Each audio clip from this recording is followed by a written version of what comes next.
right That's now. good shit too. 1975. Is it? Yep. Well, guess what?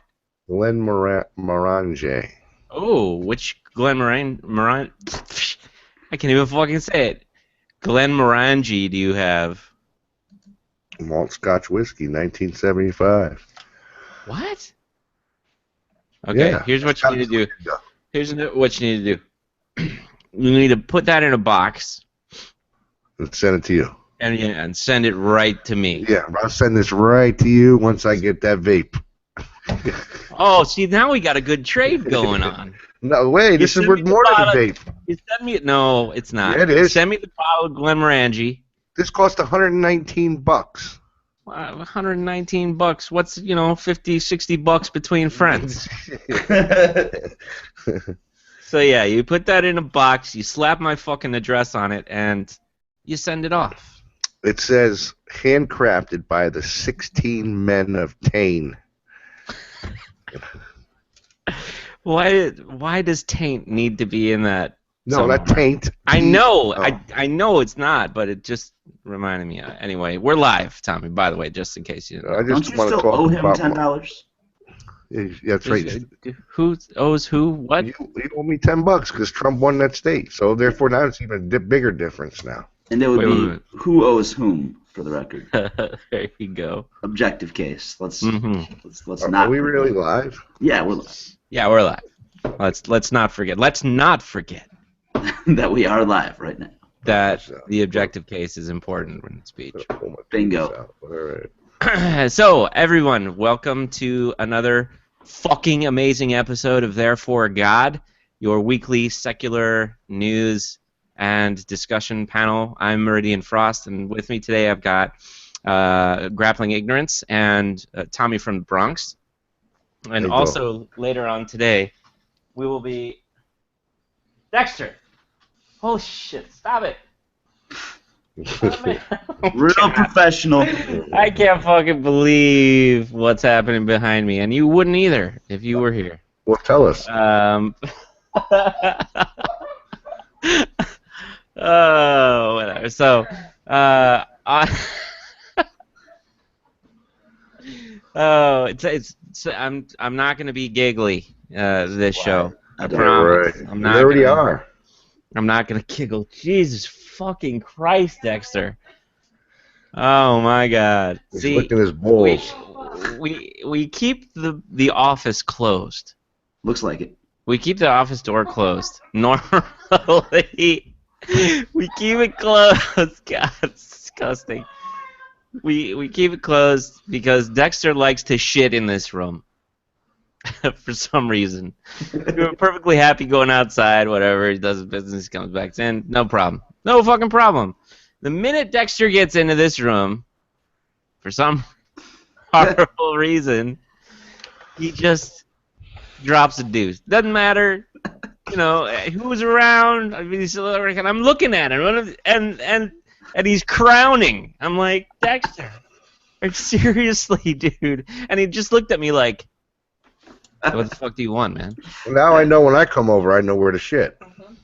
Right in your office. Please. Thank you. So gross. That was so fucking disgusting. That was awesome. The other awesome part about it is that Kino handed me the air freshener like a fine bottle of wine. Is this in particular flavor you enjoy? Certainly. So, all right. Now that the shit is over, Therefore God is a weekly secular news show where we talk about ideas from an important secular perspective. And we've got Grappling Ignorance, and we got Tommy from the Bronx. We're also going to have Dev Shell 2, which will be joining us later, as well as XXX the Peach XXX. So... You can just say the peach. The Peach. There you go. But that's not... but never mind. It doesn't matter. So, yeah. So, how's everybody doing? How was the week? How was your week, Tommy? How was your week? My week was pretty freaking productive, actually, but I'm starting to get a little sick, so we'll see what happens. Oh, I'm sorry to hear that. It always sucks when the sickness arrives. Yeah. So you had a productive week and you got sick. That's the extent of your exposition on what happened over the course of the past week. That's it, huh? That's all you got? I made some good money. I overexerted myself, I think, too, so that's probably why my immune system was down. So I bought this right here to help me out. Wait. What is it? What'd you buy? Sorry, I was on another screen. Scotch. Why'd you take it out? Put it back. Put it back in. I'm gonna open it so you can't get it. Put it in a box. Put my address on it and shove it in the mail. I'll shove it in your ass. It's an expensive experience. Yeah. But so delightful. Anyway, so what about you, Grappling Ignorance? How was your week? It's been hectic. Spring break is next week for the students, so and there have been a litany of interruptions, and they will continue for the next 2 days of all kinds of distractions from the learning process. What kind of things happen before? I mean, is it just like, all right, everybody, prepare for spring break. We have this fucking program going on. What happens before spring break? There's been some kind of program or interruption of some variety, which I will not go into specification here. Every single day. Every fucking day? Yes, every single day this week, and the next 2 days there will be like complete schedule changes because of it's just what has to happen. I guess all these things that need to happen, they think, oh, let's just cram them in here when kids don't care anyway. So it's kind of frustrating. But isn't that the worst time to do it as well? I mean, a student's mind is anywhere but school right now. It's like, I've got spring break coming up. Fuck you. I don't care about any of this. Pretty much, yeah. So there's like no good time for an interruption of instruction, and there's so much that you try to fit into such a relatively short amount of time for all the things that you have on your curriculum, and there are just no good times for interruptions. Yeah. So you've been busy. Yeah, but not as extremely busy. Just trying to compensate for scheduling issues. So gotcha. I'll survive. Well, Dark Matter is noticeably absent from the panel tonight because he is off gallivanting across the country. And he sent me a picture today of mountains and this beautiful lake of mountains. And then he just sent me this picture, which you're not going to be able to see, but it's just buried in snow. And he says, the last pic I sent you was from a hike we went on yesterday. This pic is from our hotel today. We're snowed in, totally fucking stranded, surviving on pizza. So it's not bad. Sounds like a great place to live. Yeah, I think so too. Sounds a lot like Syracuse was during the course of the winter. I was amazed one day when I tried to open my front door and it just wasn't happening. Why are you doxing totally yourself, fucking you dummy? blocked in. What? You doxing me, you dox Richie, you dox yourself. Boy, you're just a doxer. Go ahead. One might call you a dachshund hound.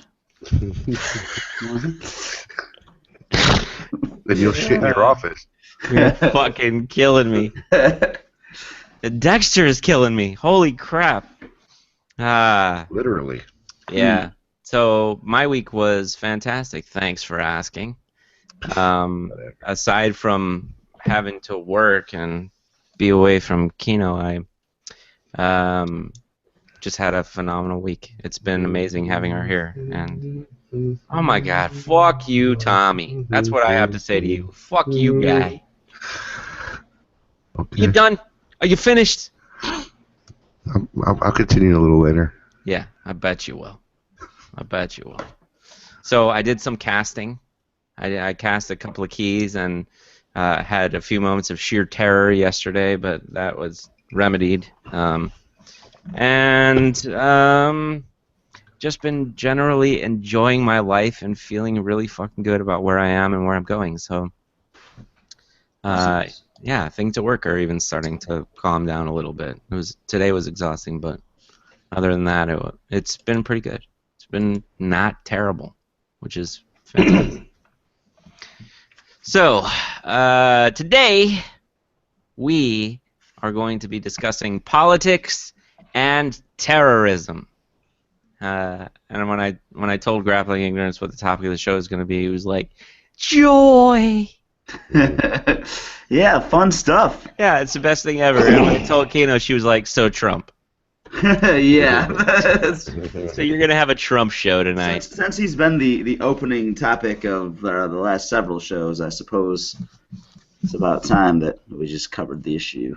You just called it the Trump show. Yeah, just purge yourself of whatever there is to say. All right, so we're gonna get into a little bit more talking about politics later, but I'm gonna read a few stories from the news. Bernie Sanders, feeling the burn, won 2 states yesterday, and scored some delegates. Scored a lot of delegates, actually. More than Clinton did. Clinton won 1 state, so it was interesting. I don't know what kind of momentum Bernie thinks that he's gonna be able to drum up. Now, what do you think about this, Richie? Do you think that there's even a chance that Bernie is going to be able to put up a fight in the remaining states? I'm going to have to sound like a cockeyed optimist on this one. Okay. But, so California itself is worth like 500 some delegates. 5 million delegates in California alone, I yeah. don't know if it's 5 million, but he's down like 300 something. California alone is worth 500 something. That's obviously if it's 100% because it's not a winner-take-all situation.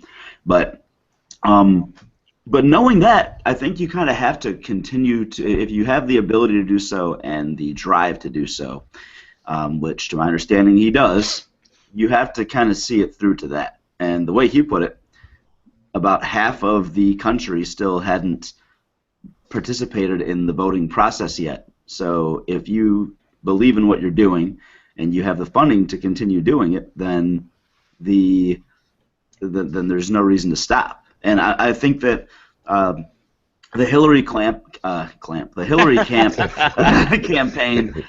would love for him to just give up after the first half of the country got their votes in. And why wait until more northern and progressive states get an opportunity to vote? Nope, just drop out now. And they would love to spin that. And I do think it's been fascinating how much support he's been able to garner and where he goes and what he's been doing, especially considering the mainstream media has not given him relatively any coverage. They just aren't. They want to pretend that he doesn't exist. Yeah, they really fucking do. Isn't it crazy? Yeah, which is the opposite of what they do to the non-establishment candidate from the GOP. They cover everything that Donald Trump does. He stiffs a waiter on the tab, and they're going to cover Trump. But Bernie Sanders is actually leading a political revolution, and there's just no media coverage of that. So I admire and encourage him to continue. I think he does have a slight chance still. To that point, the article that's on CNN about the primary results starts like this: Donald Trump and Hillary Clinton notched convincing victories in Arizona, picking up the biggest prize on Western Tuesday that moved the frontrunners even closer to a general election clash. And Bernie Sanders doesn't show up until a paragraph later. Yeah. And he took the fucking won. day. He won the day. What the fuck? But you can't tell me that doesn't smell fishy. Yeah, no shit. And the video that they have that automatically plays on the link starts with Hillary Clinton's victory speech. And then it goes to Trump, and then back to Hillary, and then to fucking Kasich. Or Kasich. And it's incredible bias in the media for Hillary Clinton. And I mean, I'm a Bernie supporter. I want Bernie Sanders to be the president, but I'm wondering if I got some strange fucking voodoo thing happening to me where I'm starting to not really care about it. Like, what's the Hillary Clinton campaign doing to me where I'm starting to not give a shit about this? Like, Well, is it just my no, go ahead, I'm sorry. Well, I think they are doing everything in their power to have people convinced that it's just over already. and that's exactly what they want. They want to steal momentum from that. They were very fortunate in a number of regards that the southern states did go first. I think you could make some argument that primary results should be, you could say, should be held all at once. Of course, that'll be harder if there were actual limitations to when campaigning happens, because right now we have campaigns that go on for over a year before the presidential election, which is kind of crazy.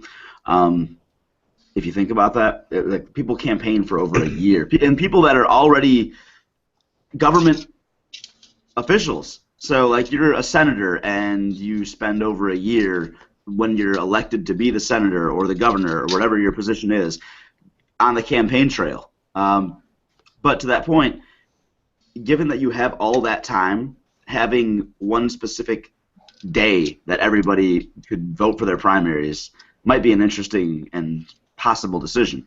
If it was more limited, like, okay, you have 6 months to run your campaign, everybody gets 6 months at the maximum, or 4 months or something like that, then I could understand that you want to have time to get to different states and do those sort of things, have debates in those areas. But point is that whatever it is, for whatever reason, states vote in the order that they do, and that happened to favor Hillary Clinton, along with the fact that many voting areas took place during times that and are taking place during times that places have spring break, and Bernie's supporters tend to largely be in the younger demographic of people. So you have a lot of young college-level people that aren't even going to be around in their minds, like you just said about high school. Students are everywhere but at school and on the political process. They want to be in Cancun and things like that. So there are just some things that have gone against him, along with the fact that the clear media bias is something that you fight as a political, as a campaigner. You're thinking about all this free advertisement. I suppose if only he were a violent, inciting asshole, then the media would have covered him a lot more. So maybe that's what he needs to do for the rest of his campaign. Like, start off, go to a city, punch somebody right in the face. That'd be great if he went to a Trump rally and just punched a Trump supporter, like Trump, there you go, and told Trump to pay my legal fees. But you know, the media coverage would probably still be like, Trump gets his supporters assaulted at rally, and Trump stands up to defend from the. They won't even use Bernie's name. They'll be like, candidate, the Democratic Socialist candidate, or it might even be like, if you go to Fox News, it would be like, oh, communist protester attacks innocent civilian at Trump rally. Trump rallies against it. That's what they'd say. They'd say some shit like that in the media. Yeah. Yep. So I thought it was bullshit that Bernie didn't get any press from his fucking huge win on Western Tuesday. It's just fucking ridiculous that Hillary Clinton's still the fucking headliner in this fight, and Bernie picked up more delegates than she did yesterday. So it just goes to show. Sad. Yeah. So very sad with how controlling the media is. Unfortunately, I'm going for Bernie Sanders, but it's feel the fizzle time. I don't think he's going to do it. Well, he's got to take California. That's the thing that I was thinking. It was like, have I been drinking some kind of fucking planted Kool-Aid around here, like that's making me not give a fuck about this anymore? Maybe my brain is just rationalizing it and saying, "There's no fucking way that he's going to get the nod. There's just no way. There's no way he can do it unless he wins all the rest of the states, including New York and California, and that's just not going to fucking happen. Clinton's going to win New York." California's 172 delegates, by the way. I don't know where I heard 500 from. But yeah, I was going to correct you earlier. I hadn't looked it up. But that deficit is, I mean, that's over half of what he's behind by right now. That one state. But he's got to win New York, too, and that's that's fucking, definitely not happening. Yeah, Clinton's going to win New York. We won't know until it happens. Yeah, there you go. And being the optimist that we are, we say, go Bernie, but it's got a little bit less... well... You know, Mr. Frost, to it now. You know, it's kind of like when you're getting your ass handed to you in a game of League of Legends. All right. Now you can say, "Hey, I'm losing, GG, surrender. so I guess I better just surrender and give yourself a 0% chance of winning." Or you can soldier on, you can respect the process, and you can give yourself at least some chance of And next thing you know, you could be at the enemy nexus, just right. rocking the shit out of it. And it very well could happen. You know, it's not like he's been mathematically ruled out of winning, so he should just give up. And I also don't buy into this notion of, well, you're just tearing the party apart further the longer you stay in, and you should just drop out because of that. If you're worried about other people challenging you on the campaign trail, and you need all that much more time to gear up for a battle against Donald Trump or Ted Cruz, then you probably don't belong on the campaign trail. Right. Yeah, I think that's true. So yeah, bummer. It's a fucking bummer. Well, of course, I also believe that if you're being investigated and could be indicted, then you don't belong on the campaign trail. Well, that's the good thing that could happen out of this too. Is Hillary can go really wrong, and it only takes one bad thing to make that everyone switch to Bernie. So yeah, that's true. So we got to set her up somehow.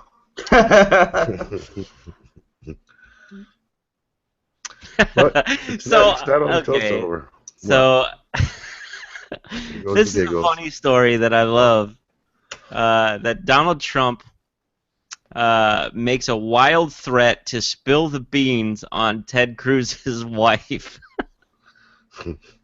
So I know that I'm supposed to take this seriously and like think, well, you know, what's she got going on that she's hiding? What's happening here?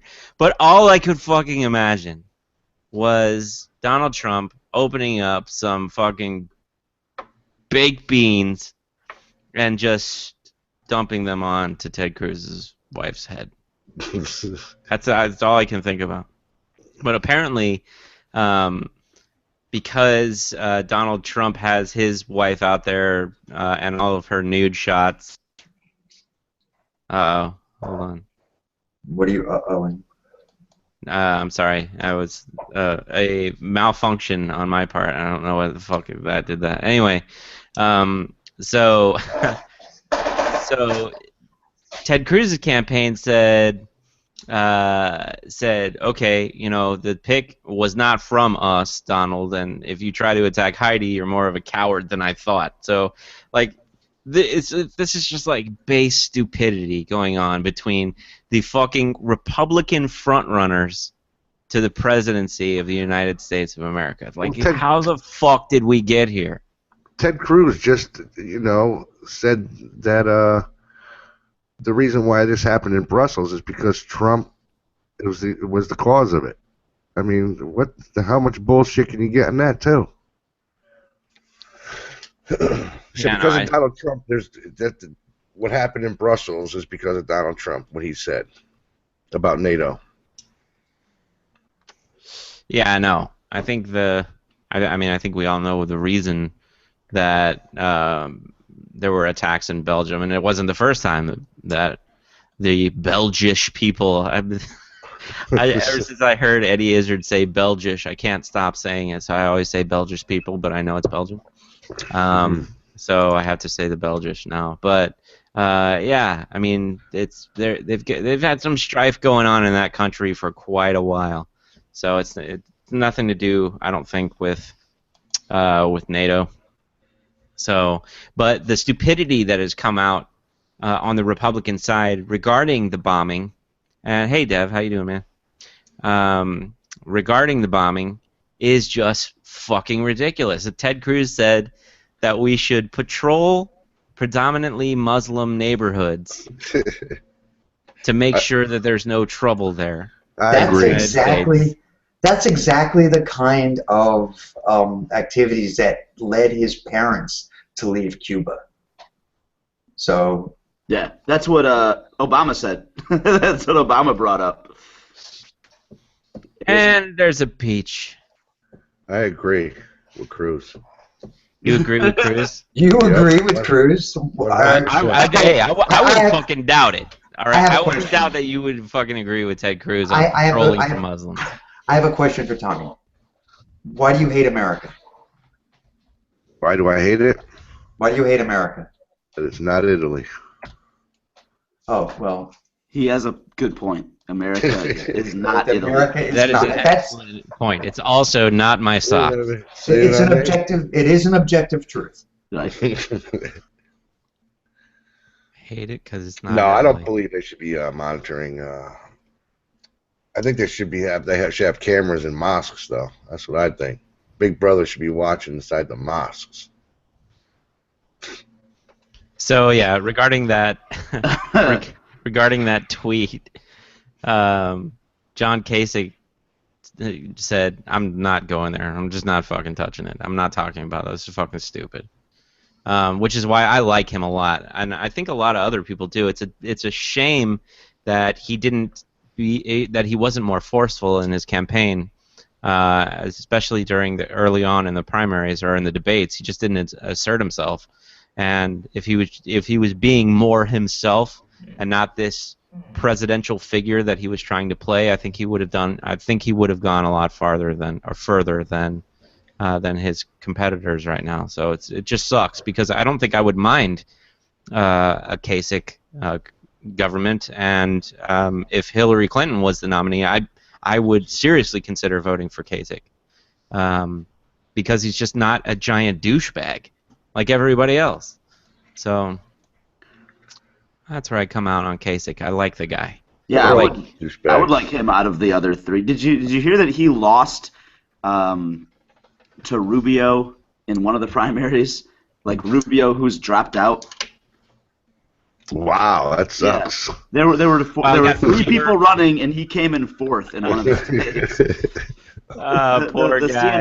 CNN article I saw, it was titled "Kasich loses to Rubio's ghost." Wow. Yeah, that's pretty hardcore for that guy. So yeah, Donald Trump threatens to spill beans on Ted Cruz's wife. Was the story for the lulz. Arizona. Yeah, let him. She Yeah. forgot to make cupcakes one day. Yeah, it was Arizona. Kasich lost to Rubio's ghost. Wow. That's kind of just really sad and pathetic. Yeah. It is. In other news, Batman vs. Superman is coming out. It's already out. It sucks. Is it already playing? Fuck Mhm. that movie. Anything Ben Affleck is in automatically receives 5 out of 10 Yeah, he plays a stars. good Batman. I'll give it to him. He plays a good Batman, but the fucking movie heart was horrible. You I went and don't- saw it then. You saw it.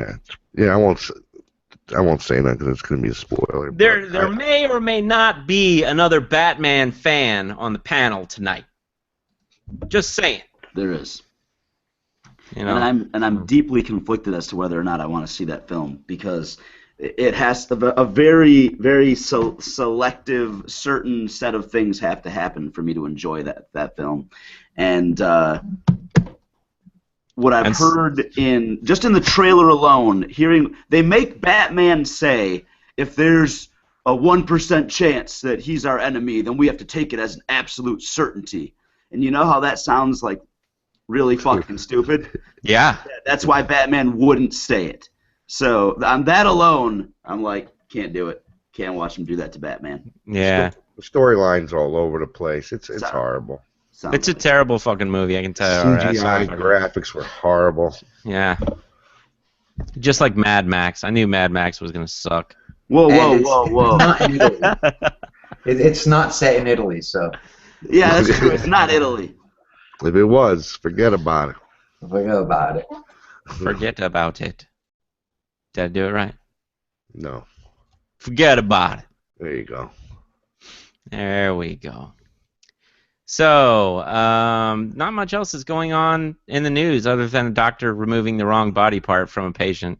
Patient has filed a lawsuit against Yale New Haven Hospital Really? Yeah, for allegedly removing part of the wrong rib during surgery when trying to cover up the mistake. Deborah Craven, 60, had surgery last year to remove part of her 8th rib because of a precancerous lesion, but instead, doctors removed part of her 7th rib. According to the complaint filed in Connecticut Superior Court, she had to undergo a 2nd surgery to remove the correct portion, the complaint said. Ah, that's why all this newscast was over there. That's right. So, and for those of you in the chat who don't know, New Haven is a giant shithole. It is Yes, one of the yes, it biggest is. shitholes that I have ever seen or visited in my whole fucking life. Most definitely. So, yeah, that's what we got working for us. Well, Bridgeport was worse, but nobody lives there anymore. It's vacant. It's a ghost town. Bridgeport? Yeah. It's a ghost town. That sounds like my kind of place. Yeah. Have you ever seen those shows where they take a group of people and they take them to an abandoned place and they say you got to spend the night here and they try to scare them and all that shit and everybody's like freaking out like, oh my god. Right. Like I'd be the guy in there in the corner eating a bologna sandwich going, where's my flashlight? I haven't explored this place fully yet. I would be like, I don't need a flashlight. I'm going to explore it without it. With your crazy fucking glow-in-the-dark superhero eyes, Tommy? Yeah. They were made in Italy. Ah, well, that fucking explains it. So, Dev. Josh. How you doing? I'm okay. How you doing? I'm all right. I'm all right. Good. I'm fucking exhausted. Yeah, me too. I just got out of work, so. just got out of work. Was everyone satisfied? What was that? Was everybody satisfied? You know what? I don't know. I hope so. Yeah. Nobody asked for the Josh thing on the menu. Oh, wait. It's not on the menu. Yeah, it's not there. So It won't matter anyway. It's too cold for that. too cold. So the Meridian Frost is going to be this delicious kind of like desserty kind of awesome treat to drink. Yes. Chocolate ice cream with black cherry soda, whipped cream, and chocolate syrup. Motherfucker.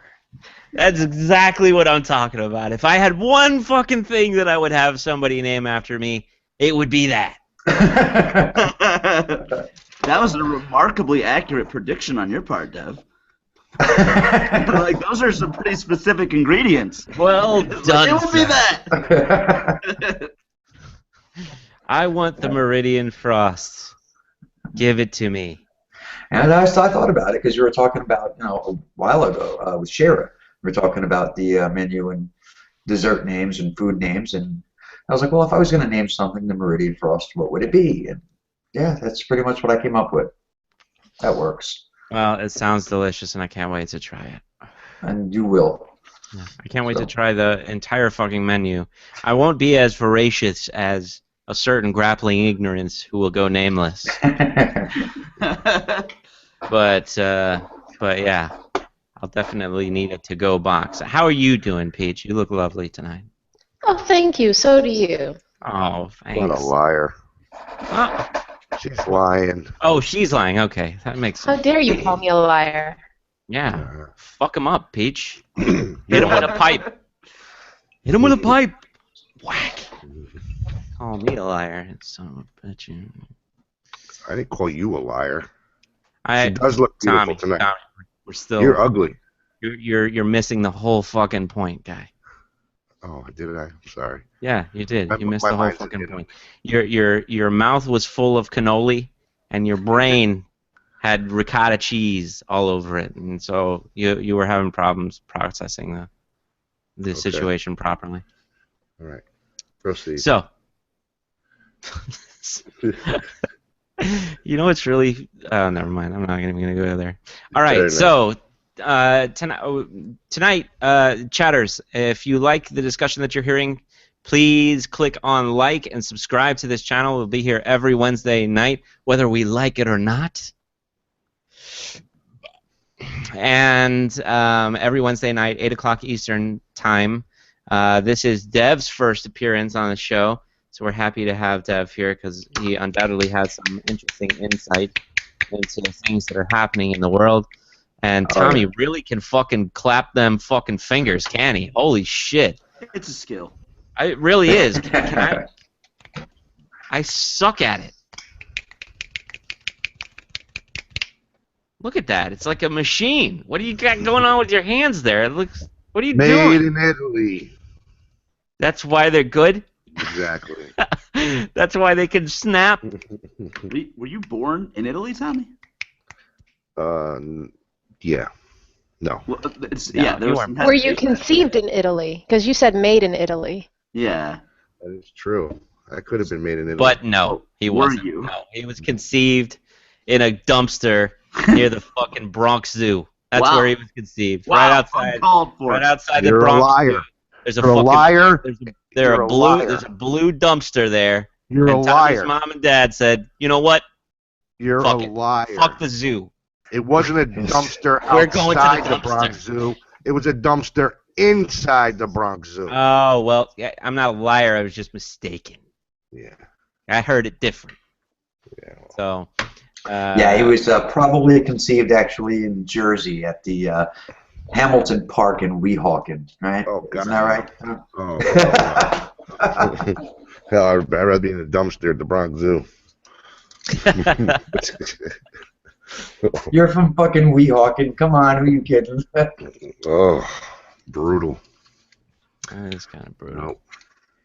So somebody talk about something. Let's talk about. No, not you, Tommy. Let's talk about sex, baby. Let's talk about you and me. I'm a little upset that I had to fucking do it. I had Chinese tonight, and I had Chinese tonight. That's what I'm hearing. And Let you're me tell you both the- hungry. let me tell you the problem with Chinese, at least the particular restaurants that I go to Chinese food. Take notes, Deb. They give you 1 egg roll with your Chinese food. Mm-hmm. Okay. 7. There should be 6 to 7 egg rolls with any Chinese Wait, dish. hold on a second. That's Are you listening to this? You're forgetting that the average Did you person just hear can't him say eat that they that should much. give you 7 egg rolls? Okay. I just Yeah. wanted to make sure that you heard that. I'd settle for 5 or 6, but you're gonna get hungry again in like 10 minutes. So Wait a you can minute. At least give me Okay. 6 so, egg rolls. You know what I'm saying? I don't like cold egg rolls. But yeah. Okay, so 6. I mean, seriously. Yeah.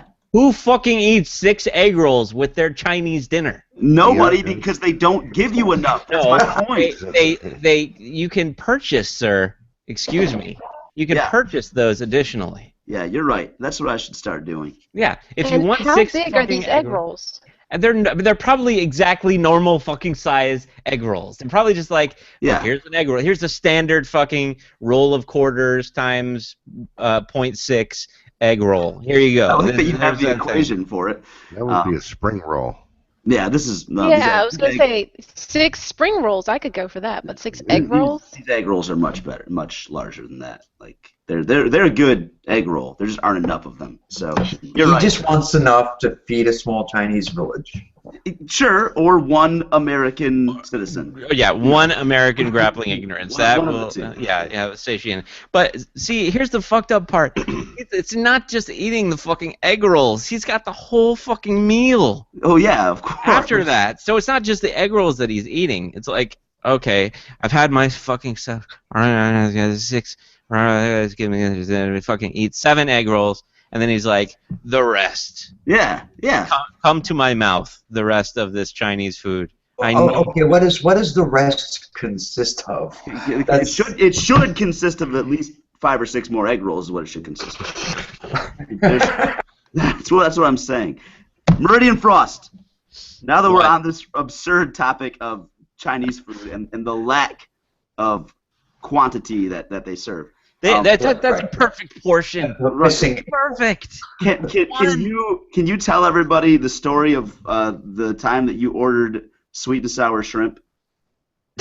I think the viewers would like to hear about it, and the panel would as well. I really thought I was going to learn some shit on this show. You are. Yeah, you are. This is brutal. Okay, I refuse to tell it, but I will not stop you if you do.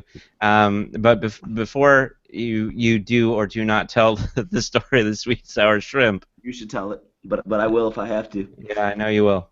It's at 9 o'clock. We do a thing called Question Time, where we take questions from the chatters. So if you are in the chat currently right now and you're thinking of a question that you're just fucking dying to have answered by someone here, anyone here, just a question, then think of it now, and at 9 o'clock, post your question, and we will all endeavor to answer it to the best of our abilities.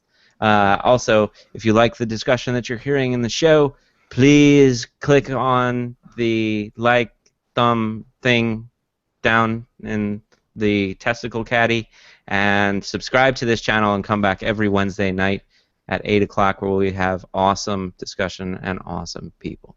So, shrimp. Was that a reverse Dev Shell pun when you said we shall endeavor? Is that what you were going for? I thought this show was going to be funny, too. Okay. Seeing as how I say he who would pun would pick a pocket, I would think that it was probably no.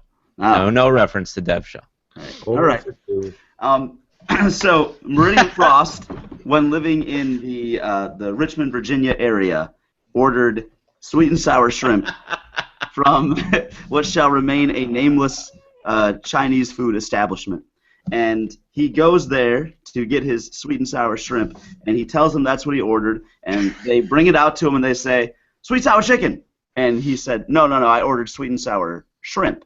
And the guy says, "Oh, yeah, that's what this is, sweet and sour shrimp." And he gives it to him, and he takes it home, and when Meridian Frost opens up his sweet and sour shrimp and extracts it from the bag, it turns out it is actually sweet and sour chicken. Motherfucker! Which he does not enjoy as much as sweet and sour shrimp. Correct. For the record, they probably didn't give him enough egg rolls in addition to it either. They gave me plenty of egg rolls. Just. So he calls up the place, and he says, "Hey, I was just in there. I ordered sweet and sour shrimp. You said it was chicken. I double-checked. You confirmed that it was sweet and sour shrimp. And it turns out that you actually gave me sweet and sour chicken." And the guy's response is, "Oh, you eat sweet and sour chicken instead." And I believe he hung up. He did. He fucking hung up the phone. He hung up on him. The guy tells me, no shit. He says, "You eat sweet and sour chicken instead." Click. In other words, fuck you. And he just ate it. He just did it. Pretty much. That's it. And how could I be upset after that? It was like one of the best things that ever happened to me in my life. Like, just some fucking random Chinese food guy saying, "You eat sweet and sour chicken instead," and fucking hangs up the phone. I'm like, all right, I'm gonna eat the fucking sweet and sour chicken. This is great. And so yeah, that's. Did you learn something about life from that interaction? No, I learned nothing. Nothing from that interaction. Do you think there's a lesson there, Dan? You should have learned to I open the think bag before you leave next time. That's what you should. Yeah, well, that's one thing. Yes, yeah, check before you leave is one. Another would have been, be thankful that you have the sweet and sour chicken, and don't be so fussy. Bingo. Or order sweet and sour chicken next time. You might get sweet and sour shrimp. I'm thinking. Yeah, maybe. Yeah, play the mind games. That's right, the Chinese mind games. Not with that place, because I'm hundreds of miles away from it now. So, unfortunately, and don't think I didn't fucking go back there every time I wanted Chinese. Every fucking time I wanted Chinese, I'm going to this fucking place. Oh, really? Yep. Every time I went back, every single fucking time. And I don't think they screwed up my order at all after that. But every time I went there, I had Chinese food. I went there. So let's see. So everybody knows that 9 o'clock is question time. So we will prepare our brains for the questions. I have a question. You ask it, Tommy. When will this end? Whenever the fuck I want. Sounds good. That's the answer to your question. How you feeling? You doing okay? Oh yeah, have another cigarette, Tommy. That's a great idea. This is Vape. Yeah, vape, whatever. Yeah, have another one. You know, sick, possibly pneumonia. Who gives a fuck, right? Who fucking cares, right, Tommy? I get it. I'm Forget fucking about it. Italian. I can handle it. Sure you can. Sure you can. That makes a lot of sense. What's 12 more days in the hospital? No big deal. Yeah, forget about it. You can get out of there 12 days. Not even 2 weeks. Not even 2 weeks. Not even a fortnight. Yeah, forget about it. It's true. So here we are. We are here. Waiting on question time. Well, if the precursory issues have been presented, and all Chinese food stories and complaints notwithstanding, we could move forward and begin taking questions like 8 minutes early. It's not Wow. Wow. I know it's wacky to eschew these principles that have been established for like 2 whole episodes. Wait a second. That's a radical concept. That's what they bring me here for. I'm the crazy one on the panel. We're starting a revolution, GI. Right. He's the Bernie Sanders of the bunch. yeah, that's right. Just throwing it out there. Peach and Dev were in here for the story that that CNN ran that didn't have Bernie Sanders in winning the day. The very first sentence was, Donald Trump and Hillary Clinton had big wins on Western Tuesday. I've been going off online about that shit all day today. You have? Not even in the I have title. been losing my fucking mind all over Twitter, Facebook, everywhere Yes, about the way the media has been portraying last night. So Yeah, the media bias is ridiculous. Well, it's how they've portrayed the whole election. Oh yeah, I mean last night when they were reporting the Arizona, projected winner Hillary with 0% of the votes counted. Yeah, that was pretty fucked up. Wow. There are people in line that were tweeting, "I am here waiting to vote. How can you say that the polls have, the votes have been counted? I haven't even voted yet." So yeah, it's pretty fucked up. I mean, it was, the media bias was on full display last night and today. So. Wow. Yeah, it's fucking crazy. So, I just wanted to say thanks to Brian Hall for pledging on Patreon to us. As you know, in all of our links, we have a Patreon account where you give us money for some Saying us, I don't see shit. for doing this, for this thing, this Us? Who is us? us, all of us. Give us money to make One in the my show fucking account. to make the show better for everybody here. And I think the thing on Patreon is listed as equipment, which some of us desperately need more than others. So if you can contribute on Patreon and pledge at $1 million per video, we'll have that wrapped up. Okay, Almost wrapped up. we'll have that wrapped up. So no problems there. Yeah, and that's kind of making my e-bag eye twitch a little bit, but I guess it's part of the gig now on YouTube. So, so yeah, support the show on Patreon, and we also have links in the description bar if you want to send us a message. It's thereforegod@gmail.com. We also have a Twitter @thereforegod. You can follow us on Facebook, yeah. So Oh, you have a Twitter? yeah, we got a fucking Twitter, Tommy. Thanks for fucking telling me. I've been on every show so far. I don't even know. Yeah, you've been on every show. My ass. Oh, I It's missed a last fucking, week. my ass is a banjo. If First you've been of on all, every last show. week I Done. couldn't get on. I was telling you in the fucking chat room, and you weren't fucking paying attention, giggling for 45 minutes. I was not giggling for 45 minutes. I giggled Richie. for maybe 30 minutes. Maybe 30. Confirmed. 45 minutes of giggling. Thank you. Confirmed. You're not allowed. You're not allowed to confirm that. No. Kept it on the stopwatch. I know because if I'm not mistaken, it was every time that I was trying to talk. Yeah. Exactly. And I had about 5 minutes of things to say, but it was interrupted for about 45 minutes of giggling. Thank you, Tommy. I'm glad that somebody respects these things. Wait, what were you talking about last week anyway? Absolutely nothing because Josh was giggling the whole time. Bullshit. I muted my mic when. No, you didn't. Yes, I did. Not every time. Almost every time. Oh, it's okay. It's okay. Let me. In his defense, we weren't talking about anything important. It was just education. That was all. Oh, I thought it was more Chinese food story.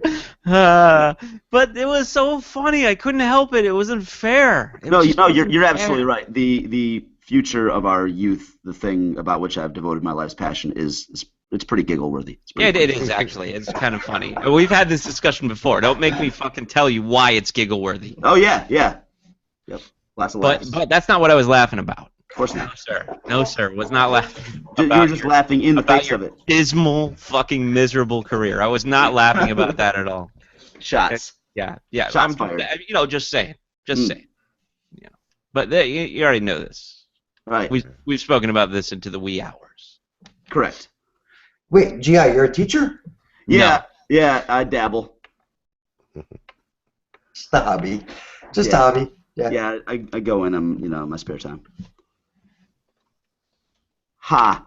He's a substitute teacher. Yeah. When all the kids make cry, Yep. he gets into his little VW bug at the end of the day, has a good cry. My car is smaller than a VW bug. Yes, it is. Yes, it Geometro. is. Just the stereotype is real, and so is the struggle, folks. So. Don't even tell me it's a smart car. It is. I knew you were going to say that. Did you now, Tommy? There's only a couple of cars in the whole fucking world that are smaller than a fucking VW. Why don't you figure that one out, I bet you I Einstein? can name 10 right now. Okay, right now, go. 10. Fiat. Italy. Got that right. Fiat. Okay, that's one, but also not smaller than a VW bug. Yes, Go ahead. Yes, it is smaller than a VW. I think a Fiat's smaller than Go a ahead. Go ahead, Tom. But that's 10%. We'll give you that one. 9 more. MGB midget. That's a name of a car? Yeah. It's Italian. Look it up. Oh, of course it's Italian. Oh, Yugo. Yugos. Okay. That's 3. A rabbit. Yep, that's 4.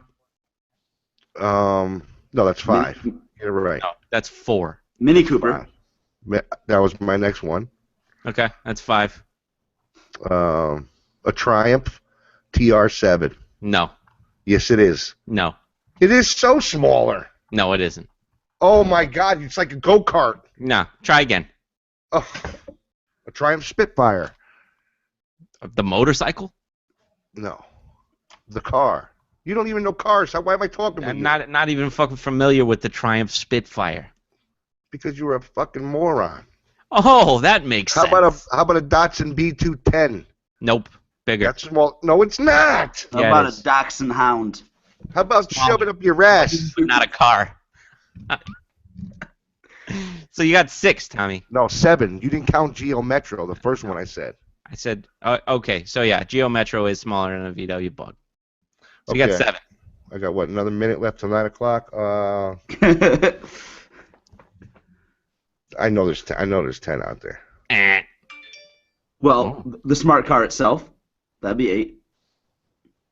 That's true. That's 8. I believe that we were asking this question of Tommy from the Bronx. Doesn't matter. He's on my side. Shut up, Mr. Giggles. Not necessarily on any one person's side, but I probably do have a lot of repressed rage for Meridian Frost for giggling during my discussions about education. Repressed my ass. It's not repressed. It's right at the surface. No, it's pretty repressed. You're brimming with. A Corvair. A Corvair. Oh yeah, let's do an internet search for it now, Tommy. A Chevrolet Corvair. Look it up. You're looking right here. You're like, oh, and a Corvair. No, I'm right. being serious. I didn't remember that one until I looked it up online. I'm not looking nothing up. Shut up, Tommy. If I'm not mistaken, not looking nothing up means you are looking something up.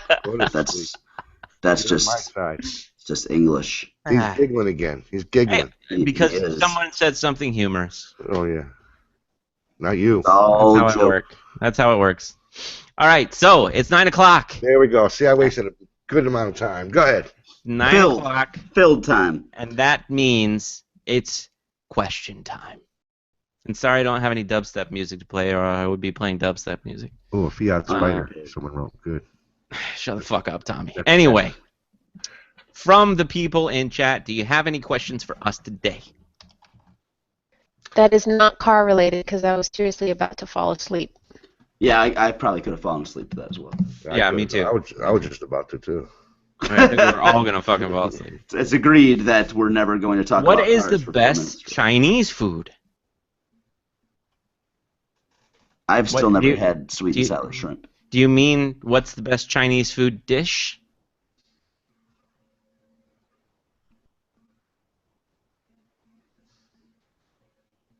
Okay, all right, it's a good time. Confirmed. So confirmed, yes. Dish or confirmed it was a good time. Oh, let's go back to cars real quick. A TR7 is smaller than the VW Beetle, 164.5 to 168. There you go. There's now 11. So I stick it gave in you your the ass. fucking TR7. No, You already didn't. said You TR7. said no. I'm just stalling for more questions. Yeah, that's great. Best Chinese food, General chose. That's what I General- always get. I That's what agree. I always get. Wait, did you say? Do you pronounce it chose like, or is that a different dish? I'd say General Tso's chicken. Yeah, that's how what I say. thought. I say Sows. General Tso's chicken. But- So's. People say chose too, though. I've heard. And this is it's so different among so many people that this motherfucker did a documentary. I'm General. Seriously, on General Tso's chicken, he did a fucking documentary, and he went back into hallowed antiquity to find out how we're supposed to pronounce this. Well, spare us the documentary. Well, how are we supposed to pronounce it? General I don't speak Tso. Chinese. So Yeah, General Tso's chicken. That's the official pronunciation from the dude who actually fucking invented the dish. oh, Friar, what the hell is his name? Fry Mario Ball has a question for you.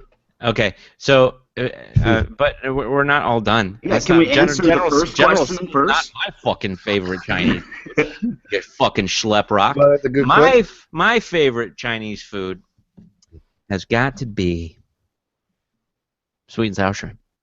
Called it. Every fucking time, sweet and sour shrimp. Give it to me. And you know what's good is when they have the pineapple and the onions in the sweet and sour sauce. It's just so fucking good. You can pick them out and be like, "Arr, arr, arr." I go with I was standing in line behind somebody at a Chinese place once, and he just said, "Let me get the General chicken." Mhm. Like instead of trying to pronounce it. He said, So- "Fuck it, I'm not even gonna try to pronounce But it." I really wanted them to just like take little bits of all kinds of chicken. Like here's just like chicken. Here's just General chicken. Chicken in general. Here you go. We just got you got a little bit of this. Let's just chicken in general. That's what I wanted them to do. But I go with General Tso's or sesame chicken. And I will sesame chicken's answer. good. Yeah, I will answer on behalf of Dark Matter. He goes with broccoli beef. Yeah, that's true. Dev, I don't think you answered. And can he hear? He's muted. I'm not a big I'm mute. I can't speak either. I'm not a big fan of Chinese food actually, so Doesn't like Chinese food at all. not a big fan. One vote for no. Fuck off. But do you like egg rolls? Yeah, I do like egg rolls, yes. There you go. There you go. There's your favorite Chinese food dish. Then. Egg roll. You like Good egg man. rolls? That's it. Okay. Can't So- trust a man who doesn't want egg rolls. Six is too many though, but you know, 3 is good. We can hang out. Kino is feeding me questions, which is fucking amazing. It's awesome. All right. So, Cat's Eye 10,000 said, I had a thought. What if Muhammad didn't want anyone making a picture of him? Is because he was a fugitive from another kingdom. Okay. Or maybe he had a lot of body insecurity. Aren't we pretty relatively certain that he was like epileptic and psychotic And on the short bus? and illiterate and a pedophile? I think history kind of agrees that all of those things are true. The Empirisphere says, a bit off topic, but what are your thoughts on the debacle of having an all-powerful knowing God and humans having free will? Isn't it one or the other? I would agree. Okay, well done, Pete. Well done. Your opinion is always valued. That is a difficult philosophical question to get into. You have, on one hand, having an all-powerful and all-knowing God, an ever-present God, right? and humans having free will, and it's an argument that goes back to Epicurus, right? This is how do we have something that created us sick and commanded us to be well, but also knew every single thing about us, knew the entire story of our lives, what we would do, what people we would affect, who we would make suffer, who we would make happy, how we would die, the manner of our death, and the way that we lived our lives in an ethical or unethical way.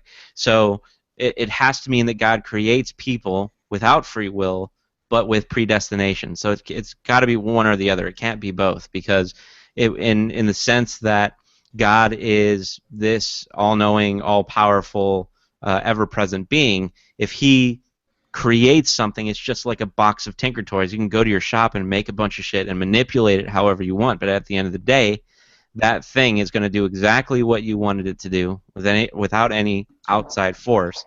Even if you pretend like it's got a mind of its own.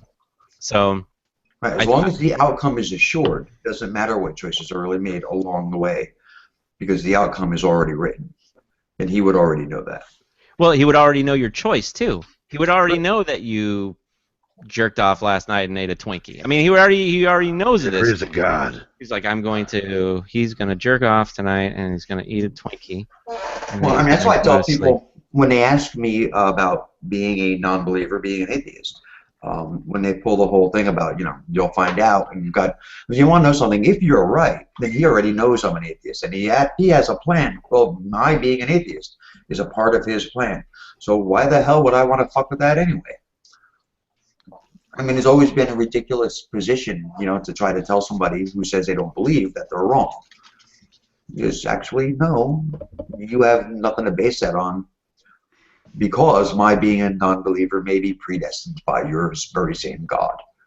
Right, and but it's difficult to get out of the argument of predestination, even outside of a religious kind of mindset. If you want to deconstruct it far enough, you could say that we are all predestined to do the exact same things that we would have done in any other given situation. So I was just talking about this with Keno the other day, and all the fucking moments from the time I was born until the time that we found each other, all of those moments, if I had changed just a little bit, some of them, our meeting would have never taken place, and we would never have been able to experience each other. So is that predestination? Is it chance, coincidence? I think Shakespeare had it right. I think nature's changing course is what we have to pay attention to. But also, you cannot dismiss the romantic element of all of those. No, you can't, Richie. I think Peach wants to say something. You can't dismiss. you can't dismiss the romantic aspects of that. You let Peach talk, damn it. Peach was doing a little dance over there while you were talking. I think she always has something to say. I cannot. Peach, you are frozen on the feed, in case you are interested. She's not frozen. I'm not frozen. No, I can see You're her. frozen for me. Because you're frozen. You're frigid prick. That's why. Okay, now she's not. I clicked on her, and that's it. No, I was going to kind of say that was a little bit of a romantic mush there, because I don't want to be insulting either, because I understand. I do. But my initial response to that was, if you take one little change in your past, then you never would have met this person. My only response to that was, no, you would have met someone else. And likely would have been happy with someone else. Here's the problem, though. I met a whole lot of someone else's in my life, and not a single one of them makes me feel the way this person does. Great. I was going to say, you're right, Meridian Frost. If that asshole would have given you the sweet and sour shrimp, you never would have met Keno. It's a good thing he did. That detail is pretty important. I'm saying I said some of the things if I had made a different decision. Some of the things that I decided to do in my life, if I hadn't decided to do all those things, I would not have been as fortunate as I am now. But I realize that it's there's a little bit of voodoo in there, but I still can't help dedicating a part of my brain to it. Gross. Boo. Boo. You absolutely Yeah. suck. Fuck all of you. Yeah, in your dreams. There is there's a flip side to that. All the bad things that Flip had it. to happen to make all this happen, to make all this good mushy stuff that happened in your life. But that's also important too. That's also important. The bad things prepare you for. They give you a deeper understanding of the romance behind living. So, I mean, and this is what life is, though. Ugh. The meaning, God. the meaning in. Oh, me get Jesus my fucking vomit. Christ! Just hear me out. I'm I'm just trying to fucking say it. All I right. gotta get my vomit back. Hold on. Yeah. Tell us the meaning of life. None of us here are theists. He's so in love. We don't believe that there's a higher power. We don't believe that there's some outside God force that's making us do something or another. So all of the meaning that we have in life, all the emotions that we process, we decide what's meaningful, and that is the fucking meaning of life. It's whatever you decide it's going to be. So, on to the next question. Nobody here apparently has a soul or heart or any of those things. We are very sentimental. It's just that you're the only one in the honeymoon phase right now. I'm not. I'm gonna get the fucking shirt that says it's not a phase. It's not a fucking shirt. Make sure you get that shirt a month into it. Yeah, I'm gonna get. Oh my god, that was right in my head. Another question No. that was asked was, given that religious mythos are just that, mythology, and are thus fiction, can it be forgiven if a fiction author errs in the use of the source mythology in a new narrative? Now, I don't exactly know what the fuck that's trying to say about a new narrative. I will say that I can, if the question is asking, isn't it okay if a religious myth is a work of fiction, if they make mistakes? Well, sure, as long as you're acknowledging it as a work of fiction. And I'd be willing to, I'm willing to concede certain things in a work of fiction. I'm not going to question the science behind Peter Parker becoming Spider-Man. I'm just going to enjoy it for the story that it is. But if you are presenting it to me as factual and something that demands a significant change in my life, or for me to worship somebody or something, then I'm going to then hold it to the standards of something that is factual. Anybody else who wants to take a better shot at answering that, and if you think you understand what they mean by in a new narrative, then by all means, go for it. Yeah, a new narrative kind of throws me off there at the end, and requires a little bit more specificity. But no, I don't think. I think it can be forgiven. We derive a lot of the stories and a lot of our realities. We interpret through that lens. So I don't think anybody could be blamed for using that in a story that they tell, especially if they change it or add or make a new narrative based on those principles. I don't think that there's anything wrong with that. And I hope that's what you meant. Anybody else want to weigh in?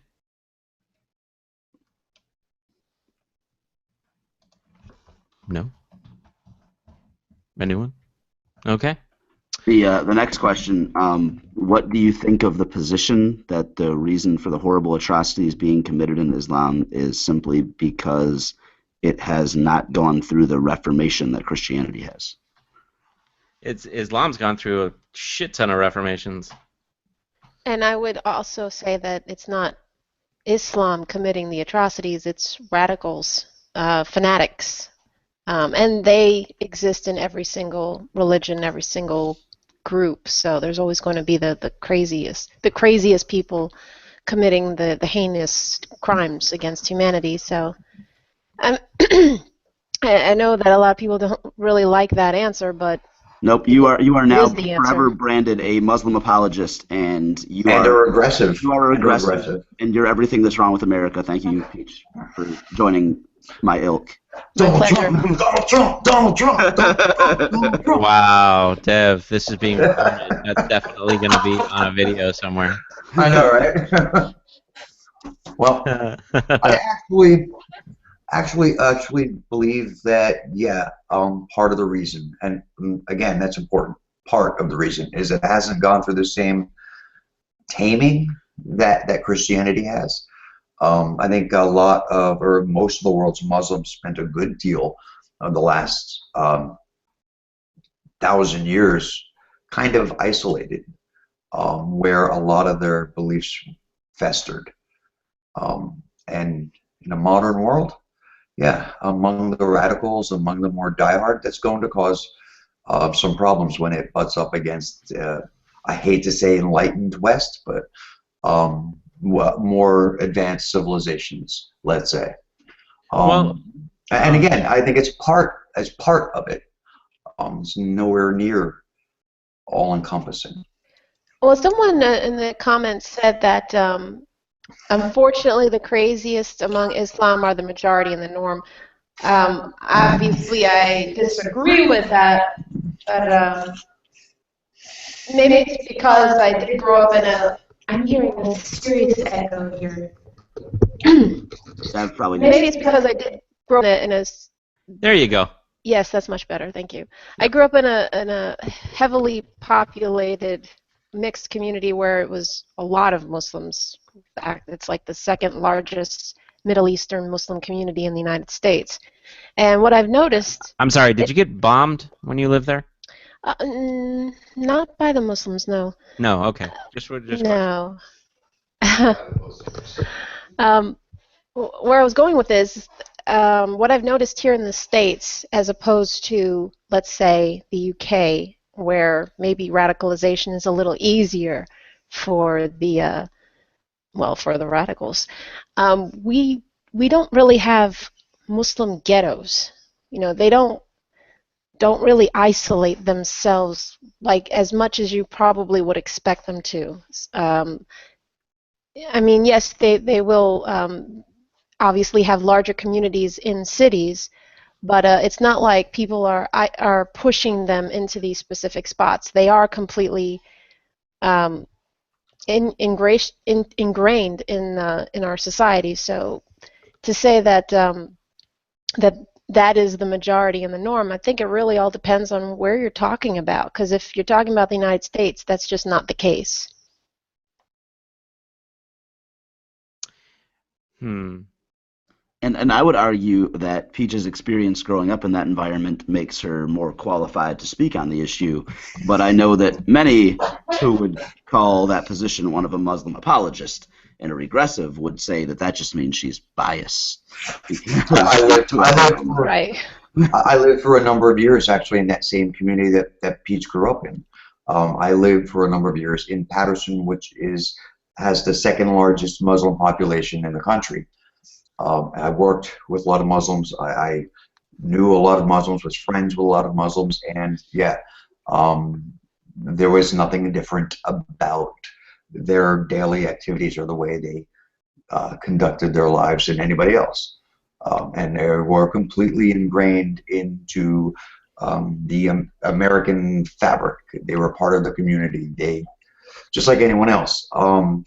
Where we live now in West Bumblefuck in Tea Party country, I've had a few Muslim customers. They come into my shop. You say, get the fuck out of here. We don't serve your kind. They don't order any bacon, but they get turkey sandwiches. And their kids go to the local schools, and their parents are PTA members, and again, that doesn't mean they're radical in American life. So that doesn't mean they're moderate, though. Well, it doesn't mean that they're bombing people either, though. Well, but it could be. But here's the other thing too: the definition of what makes a Muslim moderate is really fucking muddied.